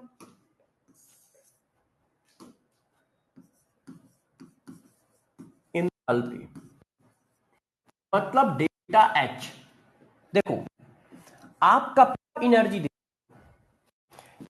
टोटल एनर्जी ऑफ सॉल्यूशन है, तो आपने क्या किया होगा? सबसे पहले सॉल्यूट और सॉल्यूट के बीच के बॉन्ड को ब्रेक किया होगा, इसमें एनर्जी लगी है कि नहीं? देखिए क्या क्या आया। आपने सॉल्यूट और सॉल्यूट के बॉन्ड को ब्रेक किया होगा, इसमें एनर्जी लगी होगी। फिर आपने बी और बी के बॉन्ड को ब्रेक किया होगा, इसमें एनर्जी लगी होगी। और फिर आपने ए बी के बॉन्ड को फॉर्म किया होगा, इसमें एनर्जी निकली होगी। जब बॉन्ड फॉर्म होगा, देखो बॉन्ड फॉर्म होगा तो एनर्जी निकलेगी, तो एनर्जी निकलेगी मतलब एक्सोथर्मिक। और बॉन्ड ब्रेक होगा तो एनर्जी देनी पड़ेगी, तो एनर्जी देनी पड़ेगी। अब एनर्जी जो है फोर्स के डायरेक्टली प्रोपोर्शनल है। यदि फोर्स ज्यादा है तो एनर्जी ज्यादा होगी, फोर्स कम है तो एनर्जी कम होगी, है कि नहीं? तो आपको क्या करना है भाई? सॉल्यूशन कैसे बनेगा? आपने ए लिक्विड डाला, तो ए और ए मॉलिक्यूल के बीच में जो अट्रैक्शन फोर्स था आपने उसको ब्रेक किया। बी लिक्विड डाला, बी और बी मॉलिक्यूल के बीच में जो अट्रैक्शन फोर्स है उसको ब्रेक किया। तभी तो ए और बी आपस में मिलेंगे और अट्रैक्शन बनाएंगे। तो ए और बी आपस में मिले तो उन्होंने अट्रैक्शन बनाया, तो दो फोर्स, दो, एक ए और ए के बीच का ब्रेक हुआ, बी और बी के बीच का ब्रेक हुआ, इन दोनों में एनर्जी देनी पड़ गई। अब ये जब दोनों यहां पे आए तो इन्होंने दो अट्रैक्शन फॉर्म किए, ए और बी के बीच का, ए और बी के बीच का अट्रैक्शन फॉर्म हुए तो एनर्जी निकली। तो चेंज इन एनर्जी कितना आया, रिजल्टेंट एनर्जी क्या है, हमें देनी पड़ रही है या निकल रही है? तो ये किस पे डिपेंड कर रहा है, फोर्स पे।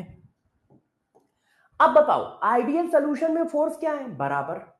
फोर्स बराबर है तो दी गई एनर्जी, ली गई एनर्जी भी बराबर होगी। ए बीच का फोर्स, बी के बीच का फोर्स और ए बी के बीच का फोर्स, सारे फोर्स बराबर है, तो जितनी एनर्जी निकलेगी उतनी ही एनर्जी देनी पड़ेगी। तो साइन ऑफ डेल्टा एच कितना आएगा, तो साइन ऑफ डेल्टा एच आएगा 0।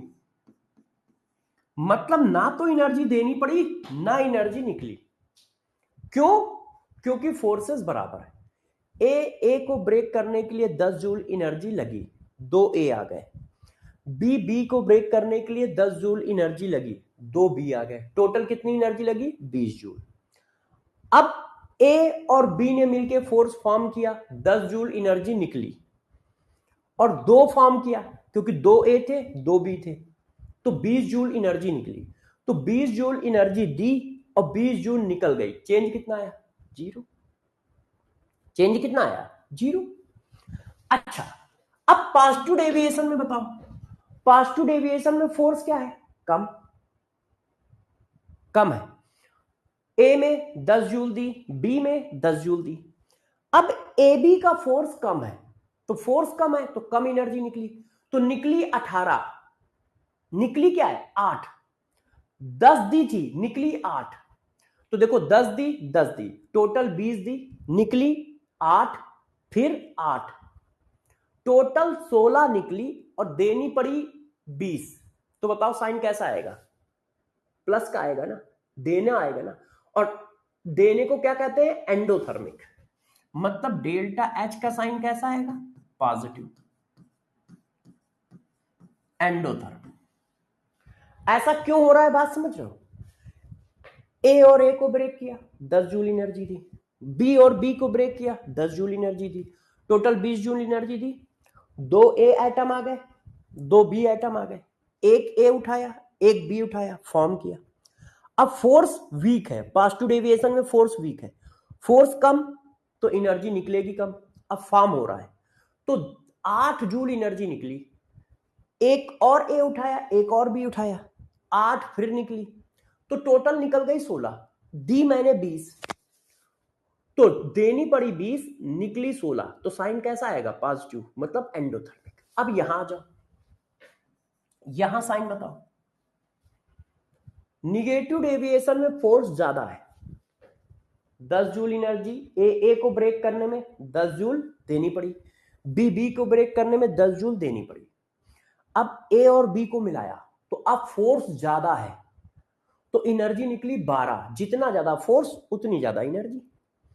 फोर्स ज्यादा है तो एनर्जी निकली 12, फिर दोनों को मिलाया फिर एनर्जी निकली 12, तो निकली 24 और देनी पड़ी 20। तो साइन कैसा आएगा, निगेटिव।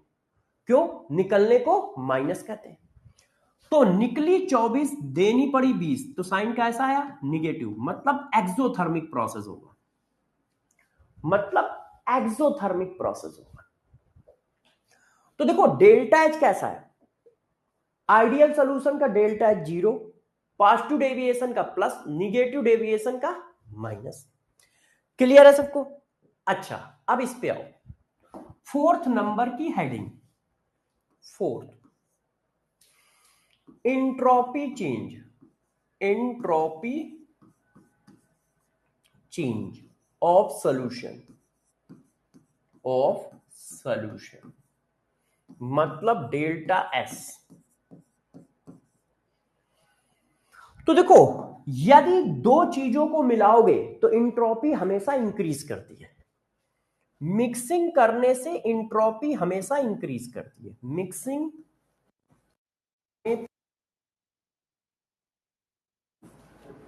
इंट्रोपी चेंज इंक्रीज होता है,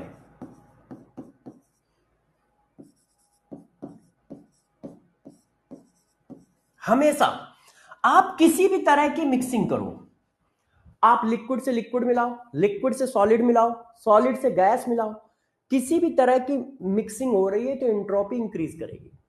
दो गैस मिक्स कर रहे हो, एंट्रोपी इंक्रीज करेगी। दो लिक्विड मिक्स कर रहे हो, एंट्रोपी इंक्रीज करेगी। दो सॉलिड मिक्स कर रहे हो, एंट्रोपी इंक्रीज करेगी। लिक्विड में सॉलिड मिक्स कर रहा है तो भी एंट्रोपी इंक्रीज करेगी। ऑलवेज एंट्रोपी इंक्रीज करती है यदि मिक्सिंग हो रही है। तो यहां पर भी मिक्सिंग हो रही है, यहां पर भी मिक्सिंग हो रही है, यहां पर भी सॉल्यूशन बनना है, और यहां पर भी मिक्सिंग हो रही है। सबकी डेल्टा एज पॉजिटिव रहेगी, बस वैल्यू अलग अलग रहेगी। सॉल्यूशन का जो एंट्रोपी चेंज है उसकी अलग वैल्यू आएगी, पॉजिटिव डेविएशन के एंट्रोपी चेंज की अलग वैल्यू आएगी, निगेटिव डेविएशन के एंट्रोपी चेंज की अलग वैल्यू आएगी।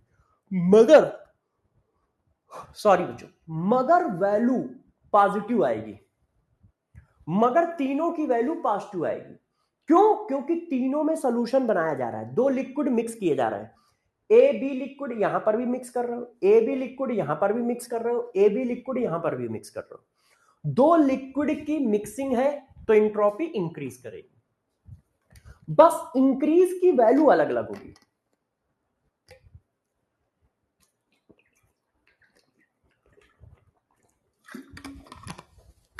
एंट्रोपी का मतलब होता है रैंडमनेस। मैं इसको थर्मोडायनेमिक्स में पढ़ाऊंगा, मैं इसको थर्मोडायनेमिक्स में बेटा पढ़ाऊंगा, थर्मोडायनेमिक्स में। Heading number 5, gives free energy change, gives free energy change of solution, मतलब डेल्टा जी ऑफ सॉल्यूशन। अच्छा देखो, डेल्टा जी की वैल्यू निगेटिव होती है यदि कोई प्रोसेस स्पॉन्टेनियस है। डेल्टा जी की वैल्यू निगेटिव होती है यदि कोई प्रोसेस स्पॉन्टेनियस है। अब बताओ, ए और बी को मिलाओगे तो सॉल्यूशन तो बनेगा ही बनेगा। ए और बी को मिलाने से होमोजीनियस सॉल्यूशन बनेगा ही बनेगा। इस केस में भी सॉल्यूशन बनेगा, इस केस में भी सॉल्यूशन बनेगा, इस केस में भी सॉल्यूशन बनेगा। बस अलग अलग कैटेगरी का सॉल्यूशन बनेगा ना, मगर सॉल्यूशन तो बनेगा ही बनेगा। तो इसका मतलब प्रोसेस तो होगा ही होगा। ए और बी को मिलाओगे तो ऐसा तो नहीं है ए और बी अपना आसमान में रुके रहेंगे, वो सॉल्यूशन तो बनाएंगे बनाएंगे। तो यहां पर भी यही होगा, डेल्टा जी की वैल्यू सबके लिए निगेटिव होगी। क्यों? क्योंकि प्रोसेस स्पॉन्टेनियस है, बस वैल्यू अलग अलग है, प्रोसेस स्पॉन्टेनियस है। तो डेल्टा जी की वैल्यू सबके लिए निगेटिव आएगी, क्योंकि हर एक सिचुएशन में सॉल्यूशन बनना है। आइडियल केस में भी सॉल्यूशन बनना है, नॉन आइडियल केस में भी सॉल्यूशन बनना है, बस अलग अलग वैल्यू आएगी। इस वजह से डेल्टा जी तीनों में निगेटिव आएगा। डेल्टा जी की वैल्यू क्या है? तीनों में निगेटिव आएगी, तीनों में निगेटिव आएगी। क्यों? क्योंकि प्रोसेस स्पॉन्टेनियस है। Property number 6, vapour pressure of solution, vapour pressure of solution. तो ये तो मैंने अभी पढ़ाया ही है, मगर फिर भी लिख देता हूं, वेपर प्रेशर ऑफ सॉल्यूशन जी। तो वेपर प्रेशर ऑफ सॉल्यूशन क्या होता है? PA naught PB naught, Raoult's law के हिसाब से। तो ये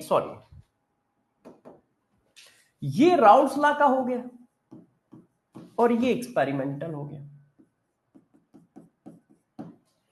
अब आइडियल के केस में क्या होता है? आइडियल के केस में वेपर प्रेशर ऑफ सॉल्यूशन बराबर होता है experimental vapour pressure. Experimental vapour pressure ये सब तो पढ़ा चुका हूं, इसलिए डायरेक्ट लिख दे रहा हूं।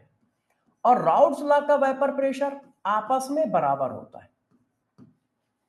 इसमें क्या है? पॉजिटिव का मतलब क्या है? इन्हीं के बेसिस पे तो डिफिनीशन आई है कि एक्सपेरिमेंटल वेपर प्रेशर की वैल्यू ज्यादा होगी, राउल्स लॉ की कम होगी। एक्सपेरिमेंटल वेपर प्रेशर की वैल्यू कम होगी, राउल्स लॉ की ज्यादा होगी। ये सब पढ़ा चुका हूं, इसलिए जल्दी लिख दिया। अब इसी का ग्राफ बना दो यहां पर, तो मैं ग्राफिकल रिप्रेजेंटेशन दे देता हूं, है ना, मैं ग्राफिकल रिप्रेजेंटेशन दे देता हूं सबका। अब आप सोच रहे होगे कि सर इस तरह का कैसे ग्राफ रिप्रेजेंटेशन दे रहा है। आप टेंशन न लो, अभी देखो देता हूं।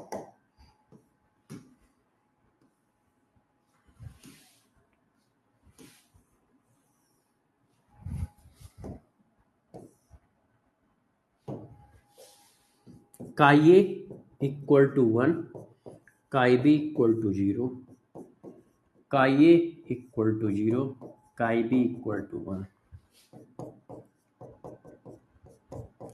अब बताओ ग्राफ किसका किसका कैसा कैसा बनेगा।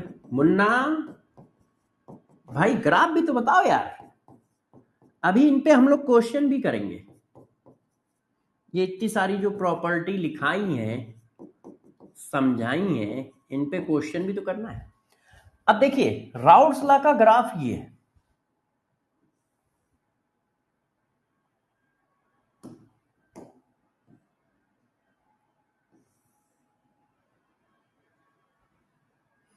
राउल्ट्स लॉ का ग्राफ सब में ये है, सब में ये है। स्ट्रेट लाइन किसके ग्राफ को रिप्रेजेंट करती है, राउल्ट्स लॉ के ग्राफ को। तो आइडियल सॉल्यूशन है तो ग्राफ ऐसा आएगा, ये हमारा टोटल प्रेशर है और यही हमारा एक्सपेरिमेंटल प्रेशर है। दोनों लाइनें एक दूसरे के ऊपर आ गई हैं ऐसे, दोनों लाइनें एक दूसरे के ऊपर आ गई ऐसे। एक्सपेरिमेंटल प्रेशर और राउल्ट्स लॉ का प्रेशर आपस में बराबर है। अब पॉजिटिव डेविएशन है तो टोटल प्रेशर की लाइन ऐसे आएगी, ये एक्सपेरिमेंटल प्रेशर आया, क्यों, राउल्ट्स लॉ से ज्यादा आएगा। और निगेटिव डेविएशन है तो ये लाइन ऐसे आएगी, क्योंकि राउल्ट्स लॉ से कम आना है। और ये डॉटेड लाइन किसकी है, राउल्ट्स लॉ की है। ये लाइन किसकी है, राउल्ट्स लॉ की है। तो देखो राउल्ट्स लॉ से ज्यादा और ये राउल्ट्स लॉ से कम। ये बात मैं पीछे एक्सप्लेन कर चुका हूं, इसलिए मैंने बस टेबल में लिख दिया अच्छे से। बात समझ पाए, बात समझ पाए। अच्छा अब और क्या, गौर से देखो, सब लोग गौर से देखें। देखो बच्चों हमारे पास क्वेश्चन इस तरह के भी आते हैं, गौर से देखिए इस तरह के। अब मैं क्वेश्चन दिखा के आपको पूछूंगा, अब मैं क्वेश्चन दिखा के आपसे पूछूंगा। ऐसा क्वेश्चन भी आता है, all form ideal solution except. अब इसमें कोई न्यूमेरिकल वैल्यू नहीं गिवन है, थ्योरेटिकल क्वेश्चन है, चेक करो। All form ideal solution except. अब ऐसे क्वेश्चन के लिए क्या करोगे, यहां पे कोई न्यूमेरिकल वैल्यू तो है नहीं कि सॉल्यूशन का वेपर प्रेशर दिया हो, सॉल्यूट के मोल फ्रैक्शन दिए हो, तो ऐसे क्वेश्चन को कैसे किया जाए, क्योंकि ये थ्योरेटिकल क्वेश्चन है। जैसे ये देखो, नहीं ये क्वेश्चन तो मैंने बता दिया है ना। तो ऐसे क्वेश्चन को करने का तरीका क्या है वो अब मैं बताता हूं, गौर से देखिए। ये आपको समझना है, ये सीएचडी मेथड, ये आपको जरा गौर से समझना है सब लोगों को। देखो आइडियल सॉल्यूशन क्या है, तीनों के फोर्स बराबर है। आइडियल सॉल्यूशन क्या है, ए का फोर्स, बी का फोर्स और ए बी फोर्स बराबर है। ऐसा कब होगा, जब दोनों लिक्विड एक टाइप के हो। जैसे हाइड्रोकार्बन को हाइड्रोकार्बन में डालो, जैसे आपके पास हेक्सेन है, आपने हेक्सेन को साइक्लोहेक्सेन में डाला, तो हेक्सेन क्या है, हाइड्रोकार्बन, साइक्लोहेक्सेन क्या है, हाइड्रोकार्बन। तो दोनों के पास एक जैसे फोर्स होंगे। अब जब उनको मिला दोगे तो हाइड्रोकार्बन ये भी है, हाइड्रोकार्बन ये भी है, तो जो सॉल्यूशन में फोर्स बना वो कौन बना, हाइड्रोकार्बन हाइड्रोकार्बन। तो सेम टाइप के फोर्स है, हाइड्रोकार्बन हाइड्रोकार्बन, हाइड्रोकार्बन हाइड्रोकार्बन, और जो सॉल्यूशन में बना वो भी क्या है, हाइड्रोकार्बन हाइड्रोकार्बन। जब सेम टाइप के फोर्स होंगे तो आइडियल, मिलाने से पहले और मिलाने के बाद यदि फोर्स एक जैसे हैं तो आइडियल सॉल्यूशन। देखो क्या है, गौर समझना।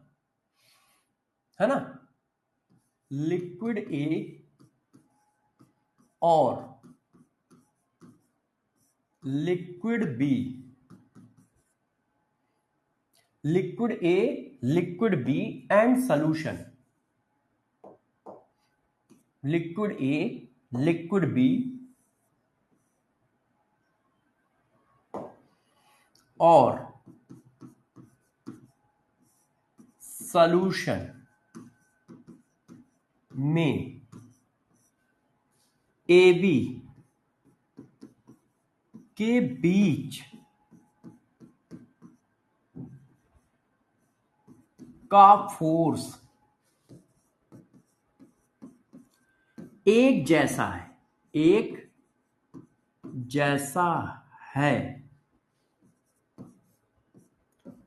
तो सॉल्यूशन आइडियल होगा, आइडियल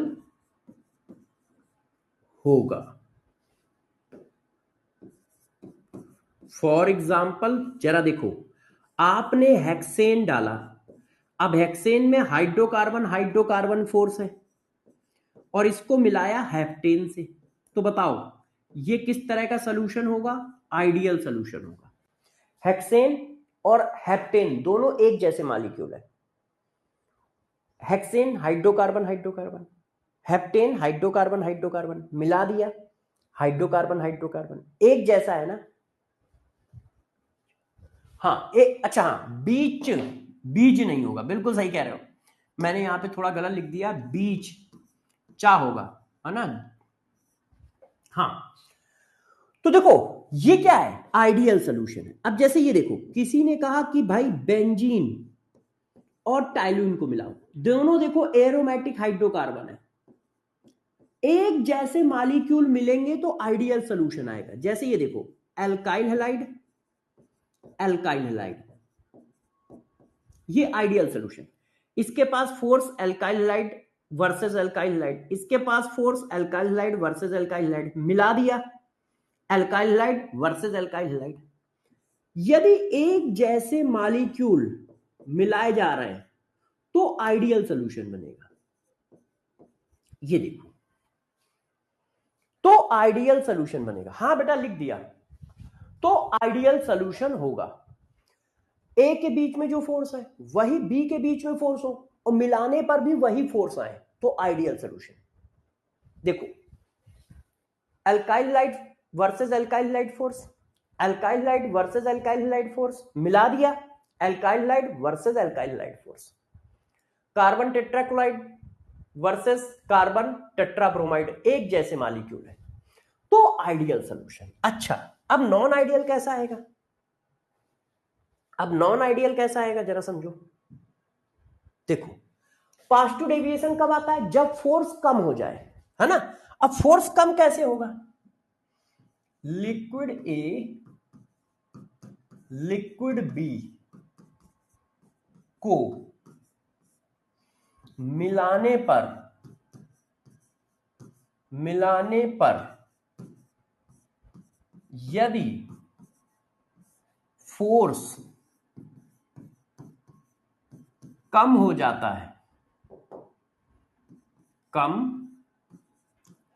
हो जाता है तो पॉजिटिव डेविएशन।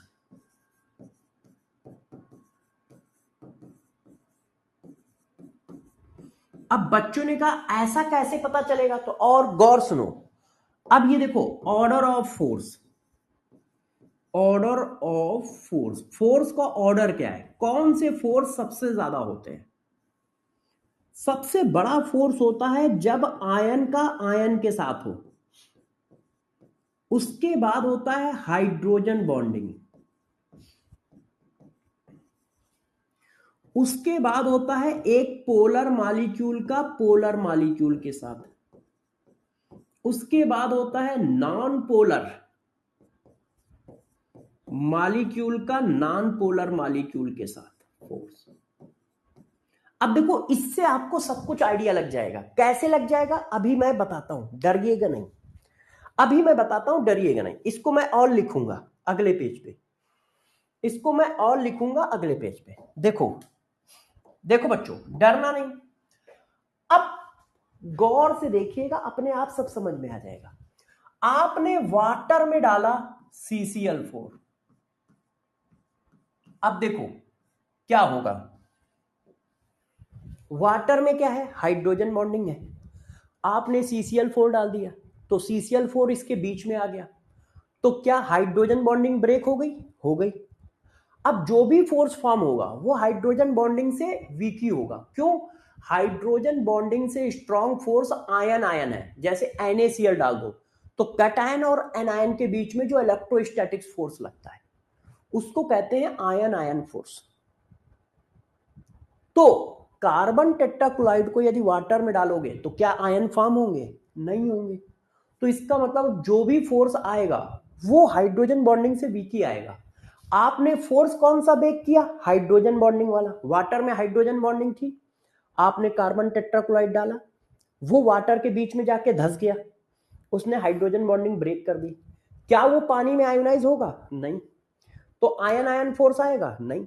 तो बाकी कोई भी फोर्स आएंगे वो हाइड्रोजन बॉन्डिंग से वीक होते हैं। ये देखो, बाकी कुछ भी आएगा वो हाइड्रोजन बॉन्डिंग से वीक होगा। हाइड्रोजन बॉन्डिंग से ज्यादा फोर्स ये होता है। तो इसका मतलब वाटर में CCl4 मिलाओगे तो फोर्स वीक होगा, और वीक हो गया, फोर्स कम हो रहा है तो पॉजिटिव डेविएशन। तो वाटर में कुछ भी डालोगे जो आयोनाइज नहीं हो रहा है, नॉन आयोनाइज, गौर सुन लो, नॉन आयोनाइज कंपाउंड डाल रहे हो, नॉन आयोनाइज कंपाउंड डाल रहे हो तो हमेशा पॉजिटिव डेविएशन आएगा। क्यों आएगा? क्यों आएगा? क्योंकि वाटर के पास हाइड्रोजन बॉन्डिंग है और आपने जो डाला है वो पानी में आयोनाइज नहीं हो रहा है, तो जितना भी फोर्स बनाएगा वो वाटर के हाइड्रोजन बॉन्डिंग से वीक ही बनाएगा। क्योंकि वाटर के हाइड्रोजन बॉन्डिंग से स्ट्रॉन्ग फोर्स सिर्फ एक होता है, आयन आयन फोर्स, और वो आयन आयोनाइज तो हो नहीं रहा है क्योंकि आप खुद लिख रहे हो नॉन आयोनाइज है। जैसे अब देखो, वाटर में आप अल्कोहल डाल दो, क्या अल्कोहल पानी में आयोनाइज होता है? नहीं। तो पॉजिटिव डेविएशन है ना, पॉजिटिव डेविएशन है। वाटर में आप एसीटोन डाल दो, क्या ये पानी में आयोनाइज होता है? नहीं। पॉजिटिव डेविएशन है ना। वाटर में आप कुछ भी डालो जो आयोनाइज नहीं होता है वो सब पॉजिटिव डेविएशन है, वो सब पॉजिटिव डेविएशन है। अब देखो, जैसे अल्कोहल में अल्कोहल डाल दो, है ना, तो अल्कोहल में अल्कोहल डालो तो लगभग आइडियल है, लगभग आइडियल है, मगर हल्का सा पॉजिटिव डेविएशन आता है क्योंकि हाइड्रोजन बॉन्डिंग ब्रेक होती है। अब जैसे देखो, अल्कोहल में CCl4 डाल दो, अब अल्कोहल में भी हाइड्रोजन बॉन्डिंग है, अल्कोहल में भी हाइड्रोजन बॉन्डिंग है, आपने CCl4 डाल दिया तो क्या CCl4 अल्कोहल में आयोनाइज होगा? नहीं। तो पॉजिटिव डेविएशन है क्योंकि हाइड्रोजन बॉन्डिंग से बड़ा फोर्स सिर्फ आयन आयन फोर्स है। तो वाटर में अल्कोहल में कुछ भी डालोगे तो जनरली वो पॉजिटिव डेविएशन बनेंगे। मिलाने से फोर्स कम हो रहा है तो पॉजिटिव डेविएशन। अच्छा, अब इधर आओ, इधर क्या करना है? निगेटिव डेविएशन में क्या है? फोर्स बढ़ता है, तो लिक्विड ए और लिक्विड बी को मिलाने पर यदि फोर्स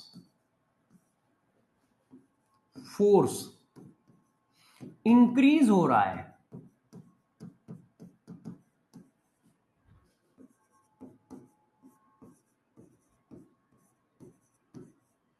तो निगेटिव डेविएशन।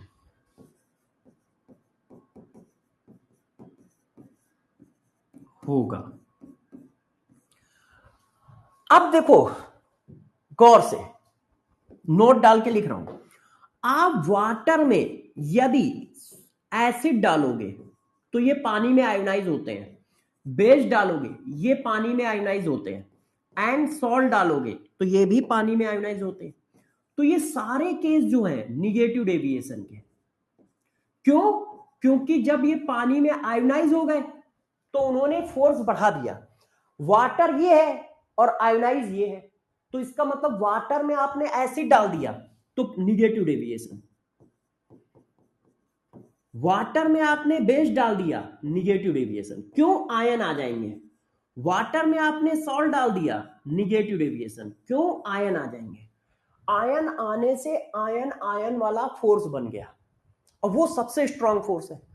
तो अभी मेरे पास हाइड्रोजन बॉन्डिंग थी और वाटर में एसिड डाला तो आयन आयन फोर्स आ गया, तो फोर्स बढ़ गया, और फोर्स बढ़ गया तो निगेटिव डेविएशन, फोर्स बढ़ गया तो निगेटिव डेविएशन है।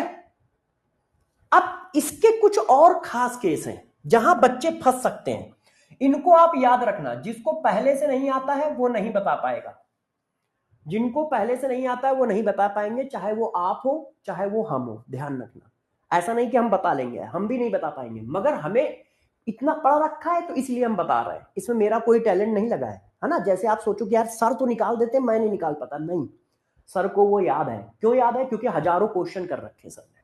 तो इन केसों को याद रखना। क्लोरोफॉर्म को जब आप एसीटोन में डालते हो तो ये हाइड्रोजन बॉन्डिंग फॉर्म कर लेते हैं, जिसकी वजह से ये निगेटिव डेविएशन का केस है। क्लोरोफॉर्म को जब आप एसीटोन में डालते हो तो ये हाइड्रोजन बॉन्डिंग कर लेते हैं इस तरह से, जिसकी वजह से ये निगेटिव डेविएशन का केस होता है। ऐसे ऐसे, ठीक है। अच्छा, इसी तरह से ये है बेंजीन में जब आप क्लोरोफॉर्म डालते हो तो ये भी निगेटिव डेविएशन का केस है। ये क्या करता है? ये भी हाइड्रोजन बॉन्डिंग फॉर्म कर लेता है। हाइड्रोजन बॉन्डिंग नहीं, एक स्ट्रॉन्ग इंट्रैक्शन इसके क्लाउड और इसके बीच में, इसके क्लाउड और इसके बीच में एक बहुत स्ट्रॉन्ग इंट्रैक्शन फॉर्म कर लेता है। इसलिए बेंजीन प्लस क्लोरोफॉर्म भी एक निगेटिव डेविएशन का केस है। अब ये दोनों केस याद रखना, क्योंकि पेपर में आ गए तो ना तुम सही कर पाओगे ना हम। देखो साफ सी बात है। क्यों? क्योंकि यार ये ऐसे हैं कि आपको लीक से थोड़ा हटके हैं, लीक से थोड़ा हटके हैं। देखो ये कार्बन से अटैच हाइड्रोजन है जो हाइड्रोजन बॉन्डिंग कर रहा है, और जबकि हम पूरे दिन पूरे साल पूरी जिंदगी चिल्लाते हैं कि ऑक्सीजन से अटैच हाइड्रोजन, नाइट्रोजन से अटैच हाइड्रोजन, फ्लोरीन से अटैच हाइड्रोजन हाइड्रोजन बॉन्डिंग करता है।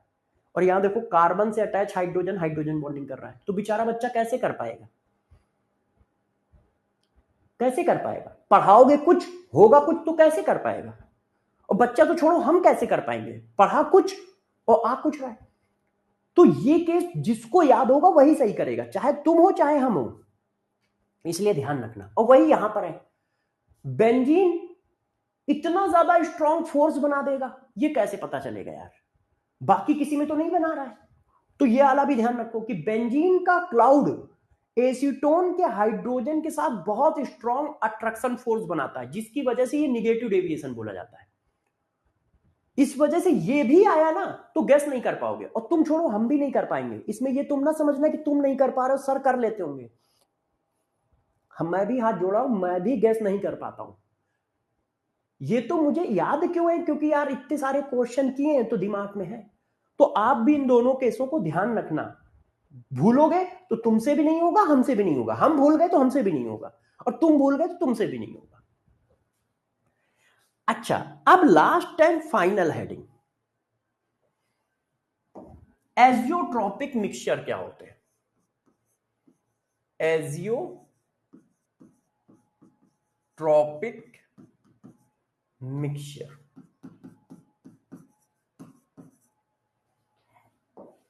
अब जरा टाइम बताओ मुझे, टाइम ज्यादा हो चुका है इसलिए ये हेडिंग कल पढ़ाऊंगा, कल इसी जगह से उठाऊंगा। कल शायद सैटरडे है तो मंडे को इसी जगह से उठाऊंगा, है ना।